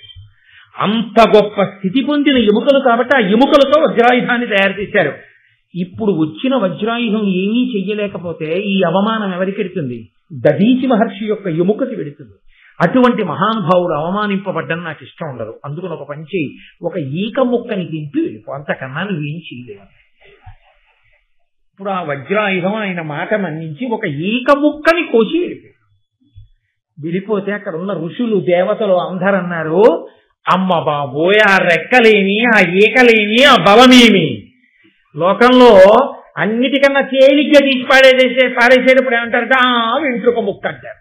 గరుత్మంతుడి వెంట్రుక ముక్క ఆయన అనుగ్రహిస్తే వజ్రాయుధం తెలిపి, ఏమి బలం రా, ఏమి ఈకలు రా, ఏమి రెక్కలు రా, కాబట్టి ఈయన్ని మేము సుపర్ణుడు అని కీర్తిస్తున్నాం అన్నారు. అప్పుడు గరుత్మంతుడికి సుపర్ణుడు అని బిరుదునామం వచ్చింది. ఆ వజ్రాయుధం వెనక్కి వెళ్ళిపోయి ఆయన వెళ్ళిపోతున్నాడు అమృతభాండంతో. ఇంద్రుడు పరుగున వచ్చాడు. వచ్చి అన్నాడు, నిరుపమాన శౌర్య నీతోడి చిలిమి చెయ్యంగా నాకభీష్టమైన ఎదియు, ఇట్టి విక్రమంబు ఇట్టి సామర్థ్యంబు కలదే ఒరులకి జగమునందు. మహానుభావ, ఏమి బలం, ఏమి పరాక్రమం, ఏమి శౌర్యం లోకంలో ఎవరికైనా ఉందో? నీతో నేను స్నేహం చెయ్యాలనుకుంటున్నాను. కాబట్టి ఇక మన ఇద్దరం శత్రువులం కాదు, మన ఇద్దరం చాలా స్నేహశీలురమై మనం జీవిద్దాం. అసలు యథార్థములకు ఇద్దరు కశ్యప ప్రజాపతి బిడ్డలే కదండి. కాబట్టి ఇంద్రుడు అడిగాడు, నీకు అమృతం అక్కర్లేదు, నువ్వు తాగనన్నావు. అమృతము వలన ఏదొస్తుందో అది విష్ణువు దగ్గర వరంగా పొందేశావు. మరి ఇప్పుడు ఈ అమృతం నీకెందుకు? అమరుడవు, అజరుడవు, అజితుడవు, అమేయుడవు, నీకు అమృతమది ఏల ఖగోత్తమ. దీని ఒరులకిచ్చిన అమరులకును వారసాక్షులవుదురు పోరం. నీవు చూసే అమరుడవు, నీకు మృత్యువు లేదు. అజరుడవు, నీకు వృద్ధాప్యం రాదు. అజితుడవు, నిన్నెవ్వరూ కూడా ఓడించలేరు. అమేయుడవు, నీ బలం ఇంత లెక్క పెట్టడం ఎవరికీ సాధ్యం కాదు. కాబట్టి నీకు అమృతం ఎందుకు అక్కర్లేదు. అక్కర్లేని అమృతాన్ని నువ్వు పట్టుకెడితే వచ్చే ఉపద్రవం ఏమిటో తెలుసా? నువ్వు ఎవరికో ఇవ్వడానికి పట్టుకెడుతున్నావు. ఇప్పుడు వాళ్ళకి పట్టుకెళ్ళి ఇచ్చేస్తే వాళ్ళ అమృతం తాగేస్తారు. వాళ్ళు ఎటువంటి వాళ్ళో మాకు తెలియదు, నువ్వు ఎవరికి ఇస్తావో తెలియదు. వాళ్ళు దేవతలు నిగ్రహించడానికి వీలు లేని వాళ్ళు అయిపోతారు. ఇప్పుడు వాళ్ళు పాపబుద్ధి కలిగిన వాళ్ళు, అధర్మాచరణము కలిగిన వాళ్ళు అయిన వాళ్ళై నువ్వు పట్టుకెళ్ళి ఇచ్చి వాళ్ళు తాగేస్తే, వాళ్ళని నేను నిగ్రహించలేకపోతే, ఆ సంతానము లోకంలో పెరిగిపోతే, అధర్మము జడలు విప్పి నాట్యం చేస్తే, అమృతం నువ్వు ఇచ్చిన కారణం చేత లోకంలో ధర్మం పాడైపోతే, నువ్వు తాగకపోయినా నీకు ఇన్ని గుణాలున్నా నువ్వు చేసిన తప్పు వల్ల లోకంలో ధర్మం పోవా, దేవతల్ని నువ్వు ఇబ్బంది పెట్టవా? కాబట్టి దేనికి పట్టుకెడుతున్నావు అమృతాన్ని నాకు చెప్పు. చెప్పి నీకేం కావాలి కోరుకో, అది నేను నీకు ఇస్తాను అంటే, నీ ఒరులకు ఈ అమృతం వీవలదు, నాకు మగుడనిచ్చిన నీకిష్టావాప్తియగు విధంబే కావించద అనినా హరికి గరుడండనియన్. నీకు కావలసినదేదో నువ్వు అడుగు, ఆ వరం నీకు నేను తీర్చేస్తాను, నేను చేసి పెడతాను. కానీ ఈ అమృత భాండం మాత్రం ఇవ్వకు. ఎవరికి పట్టుకెళ్ళిద్దాం అనుకుంటున్నావో వాళ్ళకి ఇవ్వకు, ఇబ్బంది వస్తుంది అంటే. గరుత్మంతుడు అన్నాడు, నేను మా అమ్మని దాస్యం నుంచి విడిపించుకోవడం కోసమని అమృతం తెచ్చిస్తానని పాములకు మాట ఇచ్చాను. ఎక్కడ వరకు వాళ్ళు నన్ను అడిగారు? అమృతం తెచ్చి ఇమ్మని అడిగారు, సాగించమని నన్ను అడగారు. కాబట్టి పట్టుకెళ్ళి ఇచ్చేస్తే నా దాస్యం వదిలిపోతుంది. నువ్వేం చేస్తావు? అందకూడని వాళ్ళకి అందకూడదని కదా నువ్వు అనుకుంటున్నావు. వాళ్ళకి అందకూడదని నువ్వు అనుకుంటే నేను పట్టుకెళ్ళి అక్కడ పెట్టి స్నానం చేసి వచ్చి తాగండి అని చెప్తాను, అమృతం కాబట్టి. వాళ్ళు స్నానం చేయడానికి వెళ్ళినప్పుడు అమృతం నువ్వు తెచ్చేసుకో నీ బలంతో. మా అమ్మ దాస్యము పోతుంది. అయోగ్యులు వాళ్ళైతే వాళ్ళకి అందకుండా నువ్వే చేసుకో. ఆయన చాలా బాగుంది, పూనా ఉపకారం వచ్చింది. పట్టుకెళ్ళి గబాను నువ్వే వాళ్ళందరినీ చేతులు పట్టండి, నువ్వు నోళ్ళు తెరవండి పోసి అక్కడ పెట్టి స్నానం చేయండి. నేను కాగల కార్యం రఘులు చూసుకుంటారు, నేను చూస్తాను, పట్టుకుపోతాను, చాలా సంతోషం అని ఆయన అన్నాడు. గరుడుని యొక్క శక్తి చాలా గొప్పది అని చెప్పి నాకు ఇప్పుడే బృహస్పతి చెప్పాడు. నేను చూశాను. మహానుభావ, అసలు నీ శక్తి ఎటువంటిదో ఒకసారి వినాలనుకుంటున్నానయ్యా. ఇప్పుడు యుద్ధం మాత్రమే చూశాను, ఒక్కసారి నీ శక్తి ఎంతటిదో చెప్పు. ఇది గరుత్మంతుని యొక్క గొప్పతనం. సుందరకాండలో హనుమ ఎలా చెప్పుకోరో అలాగే గరుత్మంతుడు కూడా చెప్పుకోడు. ఆయన అన్నాడు, పరనిందయు ఆత్మగుణోత్కర పరికీర్తనము చేయగా ఉచితమే సత్పురుషులకు అయినను నీకచ్చెరువుగా నా కల తెరంగు చెప్పేద ప్రీతి. లోకంలో ఎక్కడైనా తన్ని తాను పొగుడుకోవడం, ఇతరుల్ని నింద చేయడం, ఈ రెండు చెయ్యొచ్చయా? రెండు చంపడం చావడంతో సమానం. కాబట్టి అలా నా బలం ఇంత గొప్పదని నేను ఎలా చెప్పుకుంటాను? చెప్పుకోకూడదు. కానీ పెద్దవాడివి, దేవలోకాధిపతివి, నువ్వు అడిగిన తరువాత చెప్పాలి. నా బలాన్ని వినయంతో చెప్తున్నాను తప్ప అతిశయంతో చెప్తున్న వాడిని మాత్రం కాదు. నువ్వు అడిగావని చెప్తున్నానంటే విను చెప్తాను. స్థావరజంగమ ప్రవితంబకు భూవలయంబునెల్లా నా లావున భూని తాల్తు అవిలంఘ పయోధి జలంబులెల్లా రత్నావళితోన చల్లుదు బృహన్ నిజపక్ష సమీరణంబునన్ దేవగణేశ ఈ క్షణమ తిమ్రరి వస్తు ద్రివిశ్రవంబులన్. నా బలం ఎంతటిదో నీకు చెప్తాను విను. స్థావర జంగమములతో అంటే కదిలే ప్రాణులతో కదలనిటువంటి వాటితో ఉన్న ఈ భూమండలాన్నంతటినీ కూడా నా లావున భూనిదాల్తూ అంటే కదలనివి కొన్ని ఉంటాయి, అరణ్యాలు పర్వతాలు ఇలాంటివి. కదిలేవి కొన్ని ఉంటాయి ప్రాణులు. కదిలే వాటితో కదలని వాటితో కలిపి ఈ భూమినంతటినీ ఎత్తేసి నా రెక్కల మీద పెట్టుకుని తిప్పేస్తాను కాదు. ఈ సముద్రాలలో సముద్ర గర్భంలో రత్నాలుంటాయి. నేను సముద్రాల దగ్గరికి వెళ్లి రెక్కలిలా అల్లారిస్తే ఆ నీళ్లు రత్నాలతో సహా భూమి మీదకి ఎగిరి పడిపోతాయి, చల్లాచెదరైపోతాయి. ఇంకేముండదు అక్కడ అడుగును చూడ్డానికి. కనీసం నీళ్లు చిమ్ముకుపోయిన తర్వాత అడుగున రత్నాలు కూడా కనబడవు, రత్నాలు కూడా ఎగిరి పడిపోతాయి. కాదు, 3 లోకములను క్షణంలో తిరిగి వచ్చేస్తాను. అది నా బలం. అంతకన్నా ఏం చెప్పమంటావు? బాగుండదు. ఇంద్రుడు తెల్లబోయి చాలా సంతోషించి, మహానుభావ, నేను కూడా నీకో వరం ఇవ్వాలనుకుంటున్నాను. ఇంత గొప్పవాడివి, నేను మీతో మనవి చేశాను కదా, దేవతలకు అది లక్షణం. వాళ్ళు ప్రసన్నులై కనబడితే వరం ఇవ్వకుండా ఉంటారు. కాబట్టి నీకు నేను వరం ఇవ్వాలనుకుంటున్నాను, కోరుకో. మీరు జాగ్రత్తగా ఆలోచించండి, గరుత్మంతుడికి వరం ఇవ్వగలిగిన వాడా దేవేంద్రుడు ఇప్పుడు అసలు? కానీ వరం పుచ్చుకోకుండా వెళ్ళిపోవచ్చా గరుత్మంతుడు? ఇప్పుడు దేవతలు కనపడిన తర్వాత అడిగి తీరాలంటే వాళ్ళు ఒప్పుకోరు, అది వాళ్ళ ధర్మం. వాళ్ళ ధర్మాన్ని నేను పాడు చేసి వెళ్ళిపోయాడు అనుకోండి, అసహ్యంగా ఉంటుంది. కాబట్టి అడగాలి. అడగడానికి ఇంద్రుడు అనుగ్రహిస్తే తప్ప తాను పొందలేని ఏముంది ఆయనకి? శ్రీమన్నారాయణుడికే వాహనమైన వాడు, గజమైన వాడు, అమృతం తాగకుండానే జరామరణములు లేనివాడు, సహజముగా ఇంత బలమున్నవాడు, ఇటువంటి వాడికి ఇంద్రుడేమి ఇవ్వాలి కనుక. కానీ వినయం ఉన్నవాడు అడగగలిగినది అడిగాడు గరుత్మంతుడు. అది ఆయన వినయం అంటే. ఇక్కడ నిజంగా చాలా చాలా గొప్ప విషయం ఇది. చదువుతున్నప్పుడు ఎంత సంతోషం కలుగుతుందో, ఎంత ఆనందం కలుగుతుందో నిజంగా. నేను ఒకనకొకప్పుడు ఒక విషయం చూశాను. ఇన్స్పెక్షన్స్కి వస్తుంటారు ఆఫీసర్స్. ఇన్స్పెక్షన్స్కి వస్తే వాళ్ళు ఏం చేస్తారంటే ఆ ఆఫీస్ కంతటికి కూడా అధికారి ఏదో అందరికన్నా ఓ మంచి కుర్చీలో కూర్చుంటాడు కదండి, అటు ఇటు తిరిగే కుర్చీలోనన్నా కూర్చుంటాడు. ఎదురుగుండా ఉన్న వాళ్ళు అలా తిరగడానికి వీలు లేని కుర్చీలో కూర్చుంటారు, అది మంచిదే కూడా. వాళ్ళు కూడా అలా తిరిగే కుర్చీలో కూర్చుంటారో సరదాగా ఉందని అటు ఇటు తిరిగాడు అనుకోండి, చెప్పేది మర్చిపోతాడు. ఆయనకి కోపం వస్తుంది. ఆయనకి తిరిగే కుర్చీ అవసరం, మనకి తిరగకుండా కూర్చునే కుర్చీ అవసరం పనిచేసేవాడికి. కాబట్టి ఈ వచ్చిన ఆయన కన్నా పెద్ద అధికారి ఆయన వచ్చాడు. వస్తే ఈయన లేచి కూర్చోండి అన్నాడు. ఆయన అన్నాడు తప్పు, ఇక్కడ పరిపాలన కొరకు ఈ కార్యాలయం, ఈ కార్యాలయానికి అధికారికి నువ్వే. ఆ కుర్చీలో నువ్వే కూర్చోవాలి, నువ్వు లేచిపోయి నేను కూర్చోకూడదు, నువ్వే కూర్చోవాలి. నీ ఎదురుగుండా కూర్చున్నా నా అధికారం ఏంటో తెలుసా, ఆ కుర్చీలో కూర్చుని ఏం చేస్తున్నావని నేను అడగాలి తప్ప నిన్న ఆ కుర్చీలోంచి ఇంకో కుర్చీలో కూర్చోబెట్టి నేను ఆ కుర్చీలో కూర్చుని ఇంతకన్నా పెద్దవాడిని ఆ కుర్చీలో కూర్చుని ఈ కుర్చీలో కూర్చుని నువ్వేం చేస్తున్నావు అడగడానికి ఈ కుర్చీలో కూర్చునే అధికారం నాకే ఉంది. నేను కూర్చోకూడదు, ఇంతకన్నా పెద్ద కుర్చీలో కూర్చున్నాను, మళ్ళీ కుర్చీ ఏంటి? ఇందులో కాదు నేను కూర్చోవాలి, ముందు నా ధర్మం పాటిస్తే నీ ధర్మాన్ని నేను అడుగుతా, నువ్వే కూర్చొని నేను ఎదురుగుండా కూర్చొని అడుగుతాను అన్నాడు.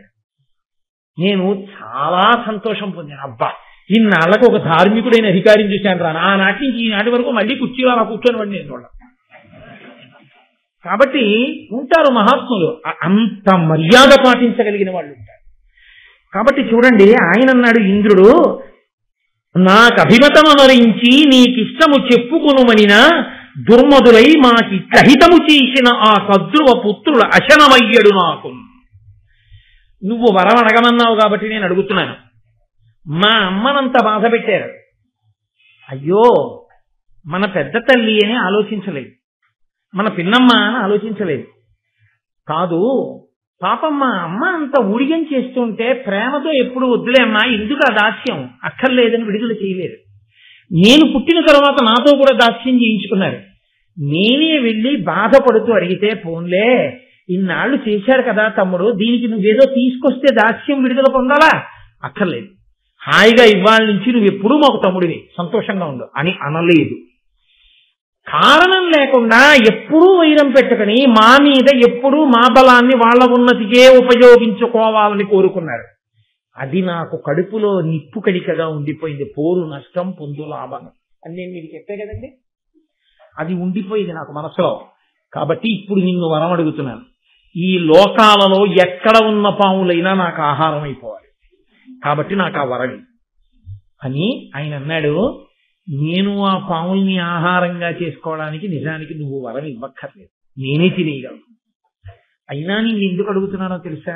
ఇందాక అన్నానే, ఎదురు కుర్చీలో కూర్చుని ఆ కుర్చీలో కూర్చున్న వాడిని అడిగినట్టు, భవదభిరక్షములకు నీ భువనంబులయందు సర్పములు త్రిమ్మరుటన్ దివిజాధిపా నీ కెరిగింపింపవలసే, నీ ఆజ్ఞ నాకు పడయగవలసెను. ఈ భువనములన్నింటి మీద నీకు ఆధిపత్యం ఉంది ఇంద్రుడివి కాబట్టి. పాములు అక్కడ తిరుగుతూ ఉంటాయి, నేను వెళ్ళి తింటాను. అప్పుడు అవి నిన్ను ప్రార్థిస్తే నువ్వు వచ్చి నా పరిపాలనలో ఉన్నవి అవి నన్ను ప్రార్థించే, నువ్వు అలా తిని ఇస్తా అనో మాట అనొచ్చు. నీ పరిపాలనలో ఉన్నదాన్ని నేను తినేసే ముందు నీ అనుమతి అడిగితే గౌరవంగా ఉంటుంది, అందుకు అడిగేవాళ్ళం. నిజంగా నేను తినేసి నువ్వు అడిగినా నిన్ను నేను సావగొట్టేయగలను, కానీ అలా చెయ్యను. ఆ మాట నా నోటి వెంట రాకూడదు. ఎక్కడి మర్యాద అక్కడే. కాబట్టి వరం రూపంలో నీ అనుమతి పుచ్చుకుంటే నువ్వు జోక్యం చేసుకో.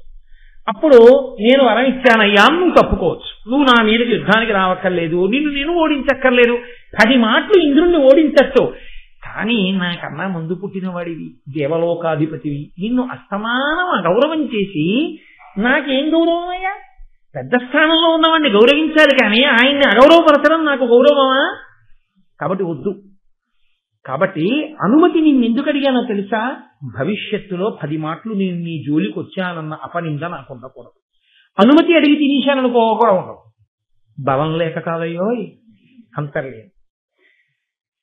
నిజంగా వినయానికి పెద్ద మనసులు ఎంత పొంగిపోతాయండి, పెద్ద హృదయాలు ఎంత ఆనందపడిపోతాయి. కాబట్టి ఇంద్రుడు అన్నాడు, చాలా సంతోషం, తప్పకుండా తినేసి నీకు ఆహారంగా ఇచ్చేస్తున్నాను. ఇప్పుడు ఆయన అమృత భాండాన్ని తీసుకొచ్చి అక్కడ ఒక పెద్ద దర్భలతో చేయబడినటువంటి ఒక వేది, ఒక చిన్న పరుపు లాంటిది ఒకటి ఉంది. అక్కడ అన్ని దర్భలతోటే తయారు చేయబడి ఉందో చాప లాంటిది. దాని మీద ఆ అమృత భాండాన్ని పెట్టాడు. పావులన్నీ గబగబా సంతోషంగా వచ్చేసి తాగేస్తాం అంతే. అంటే ఆయన అన్నాడు, అనిమిషనాథ సుగుప్తమైన అమృతము తెచ్చి మీకు నిశ్చితి అస్మజ్జననీ దాస్యము వాచెను దినకర పవనాగ్ని తుహిన దీప్తుల కరిగాన్. ఇది చిన్నతనంలో అమ్మ చెప్పిన మాట పిల్లల మనసులో నాటుకుపోతుందనడానికి గుర్తు ఇదే. అమ్మ వెళ్ళేటప్పుడు ఏం చెప్పింది? నిన్ను చంద్రుడు రక్షిస్తాడు, నీ శరీరాన్నంతటినీ సూర్యుడు రక్షిస్తాడు, అగ్ని రక్షిస్తాడు, వాయువు రక్షిస్తాడంది. అమ్మ అన్న మాటే నన్ను రక్షించింది. అమ్మ అంది కాబట్టి వాళ్ళందరూ రక్షించడం అంటే వాళ్ళు నా చేతిలో ఓడిపోయినట్టు వెళ్ళిపోయారు అడ్డు రాకుండా. అది మా అమ్మ మాటకి గుర్తు. మా అమ్మ ఏ మాట అందో మా అమ్మ మాటే సాక్ష్యం. కాబట్టి వాళ్ళు నన్ను రక్షించారు కాబట్టి వాళ్ళు ఎప్పుడూ రక్షకులుగా నిలబడతారు. వెంటనే ఆయన ఏమన్నాడో తెలుసా అండి? అమ్మ మాట పిల్లలకి ఎంత తలకెక్కుతుందనడానికి మహాభారతంలో పద్యం సాక్ష్యం. ఆయన అన్నాడు, ఆ నలుగురినే సాక్షులుగా పెట్టాడు. చంద్రుడు, సూర్యుడు, అగ్ని, వాయువు సాక్షులుగా చెప్తున్నాను. ఇంద్రుడి చేత రక్షింపబడే అమృతాన్ని ఇమ్మని మీరు అడిగారు, నేను పట్టుకొచ్చి మీకు ఇచ్చాను. అయిపోయింది నా తత్వం. కాబట్టి ఇప్పుడు మా దాస్యం వదిలిపోయిందా లేదా? వదిలిపోయింది. కాబట్టి ఇప్పుడు నేను మా అమ్మ మీకు దాసులం కారు. ఈ అమృతాన్ని మీరు అలా ఎలా పడితే అలా వచ్చి తాగేయకూడదు. స్నానం చేసి చక్కగా ఆభరణములు పెట్టుకుని వచ్చి తాగేసేయండి. అలాగే తాగేస్తాం తమ్ముడు, చాలా సంతోషం, మీకు ఆ అదృష్టం ఉంటే చేసుకోండి అని మనసులో అనుకుని ఆయన వెంటనే తన మూపున అమ్మని కూర్చోబెట్టుకుని అమ్మా నీ దాస్యం అయిపోయింది అన్నాడు. ఎంత సంతోషపడిపోయిందో తల్లి.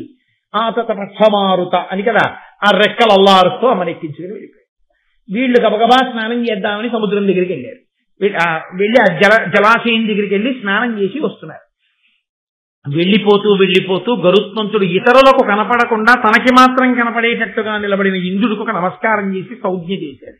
వాళ్ళకి చెప్పారు స్నానానికి వెడతారు, నేను వెడుతున్నాను, నీ పనులు చేసుకో. వాళ్ళు స్నానానికి వెళ్ళారు. ఇంద్రుడు వచ్చి అమృత భాండాన్ని పట్టుకుని మళ్ళీ దేవలోకానికి పట్టుకెళ్ళిపోయి రక్షణలో పెట్టేశారు. ఈయనంటే తేగలిగాడు, వాళ్ళు తెచ్చుకోగలరా? వాళ్ళు తెచ్చుకోలేరు. అక్కర్లేని పేరాశలకు పోవడం అంటే అదే. ఇప్పుడు వాళ్ళు స్నానం చేసి వచ్చేటప్పటికి అమృత భాండం అక్కడ లేదు. అమృత భాండం అక్కడ లేదు కాబట్టి కనీసం అమృత భాండాన్ని పెట్టిన ఈ దర్భలు నాకేద్దామన్నారు. ఆకులో పెట్టిన ప్రసాదం అంతా అయిపోయింది అనుకోండి, ఏమీ లేకపోతే అది చాలా గొప్ప ప్రసాదం అండి అని అనుకుంటా ఆకు తినేస్తాడు. ఎందుకంటే ప్రసాదం పెట్టిన ఆకు అది పవిత్రమే కాబట్టి ఆకు పడేయడం ఎందుకండి అని చెప్పి ఆకు తినేస్తాడు. పూర్వం ఎవరు అన్నది నేను చెప్తే బాగుండదు, సోత్కర్ష కింద ఉంటుంది.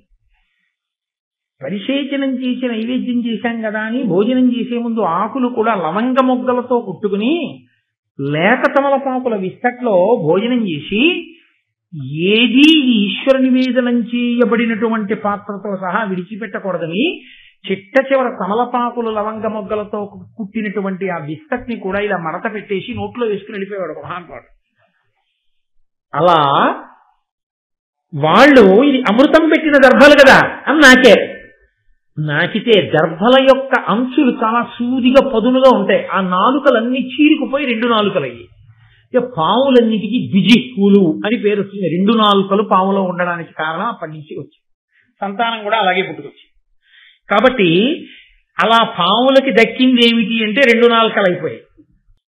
గరుత్మంతుడికి దక్కింది ఏమిటి అంటే శ్రీ మహావిష్ణువుకి ధ్వజమై, శ్రీ మహావిష్ణువుకి వాహనమై, అమృతం తాగకుండా జరామరణములు లేనివాడై, మహానుభావుడై, లోకములకు ఎన్నో ధర్మములను నేర్పినవాడై, తల్లి దాస్యమును విడిపించినవాడై, ప్రయోజకుడై, తల్లిదండ్రుల యొక్క ఆనందములకు కారకుడై, దేవతల చేత కీర్తింపబడినవాడై, స్మరించినంత మాత్రం చేత, కథ విన్నంత మాత్రం చేత ఆయన అనుగ్రహంతో మనందరినీ కూడా రక్షించేటటువంటి స్వభావము కలిగిన మహాపురుషుడయ్యాడు.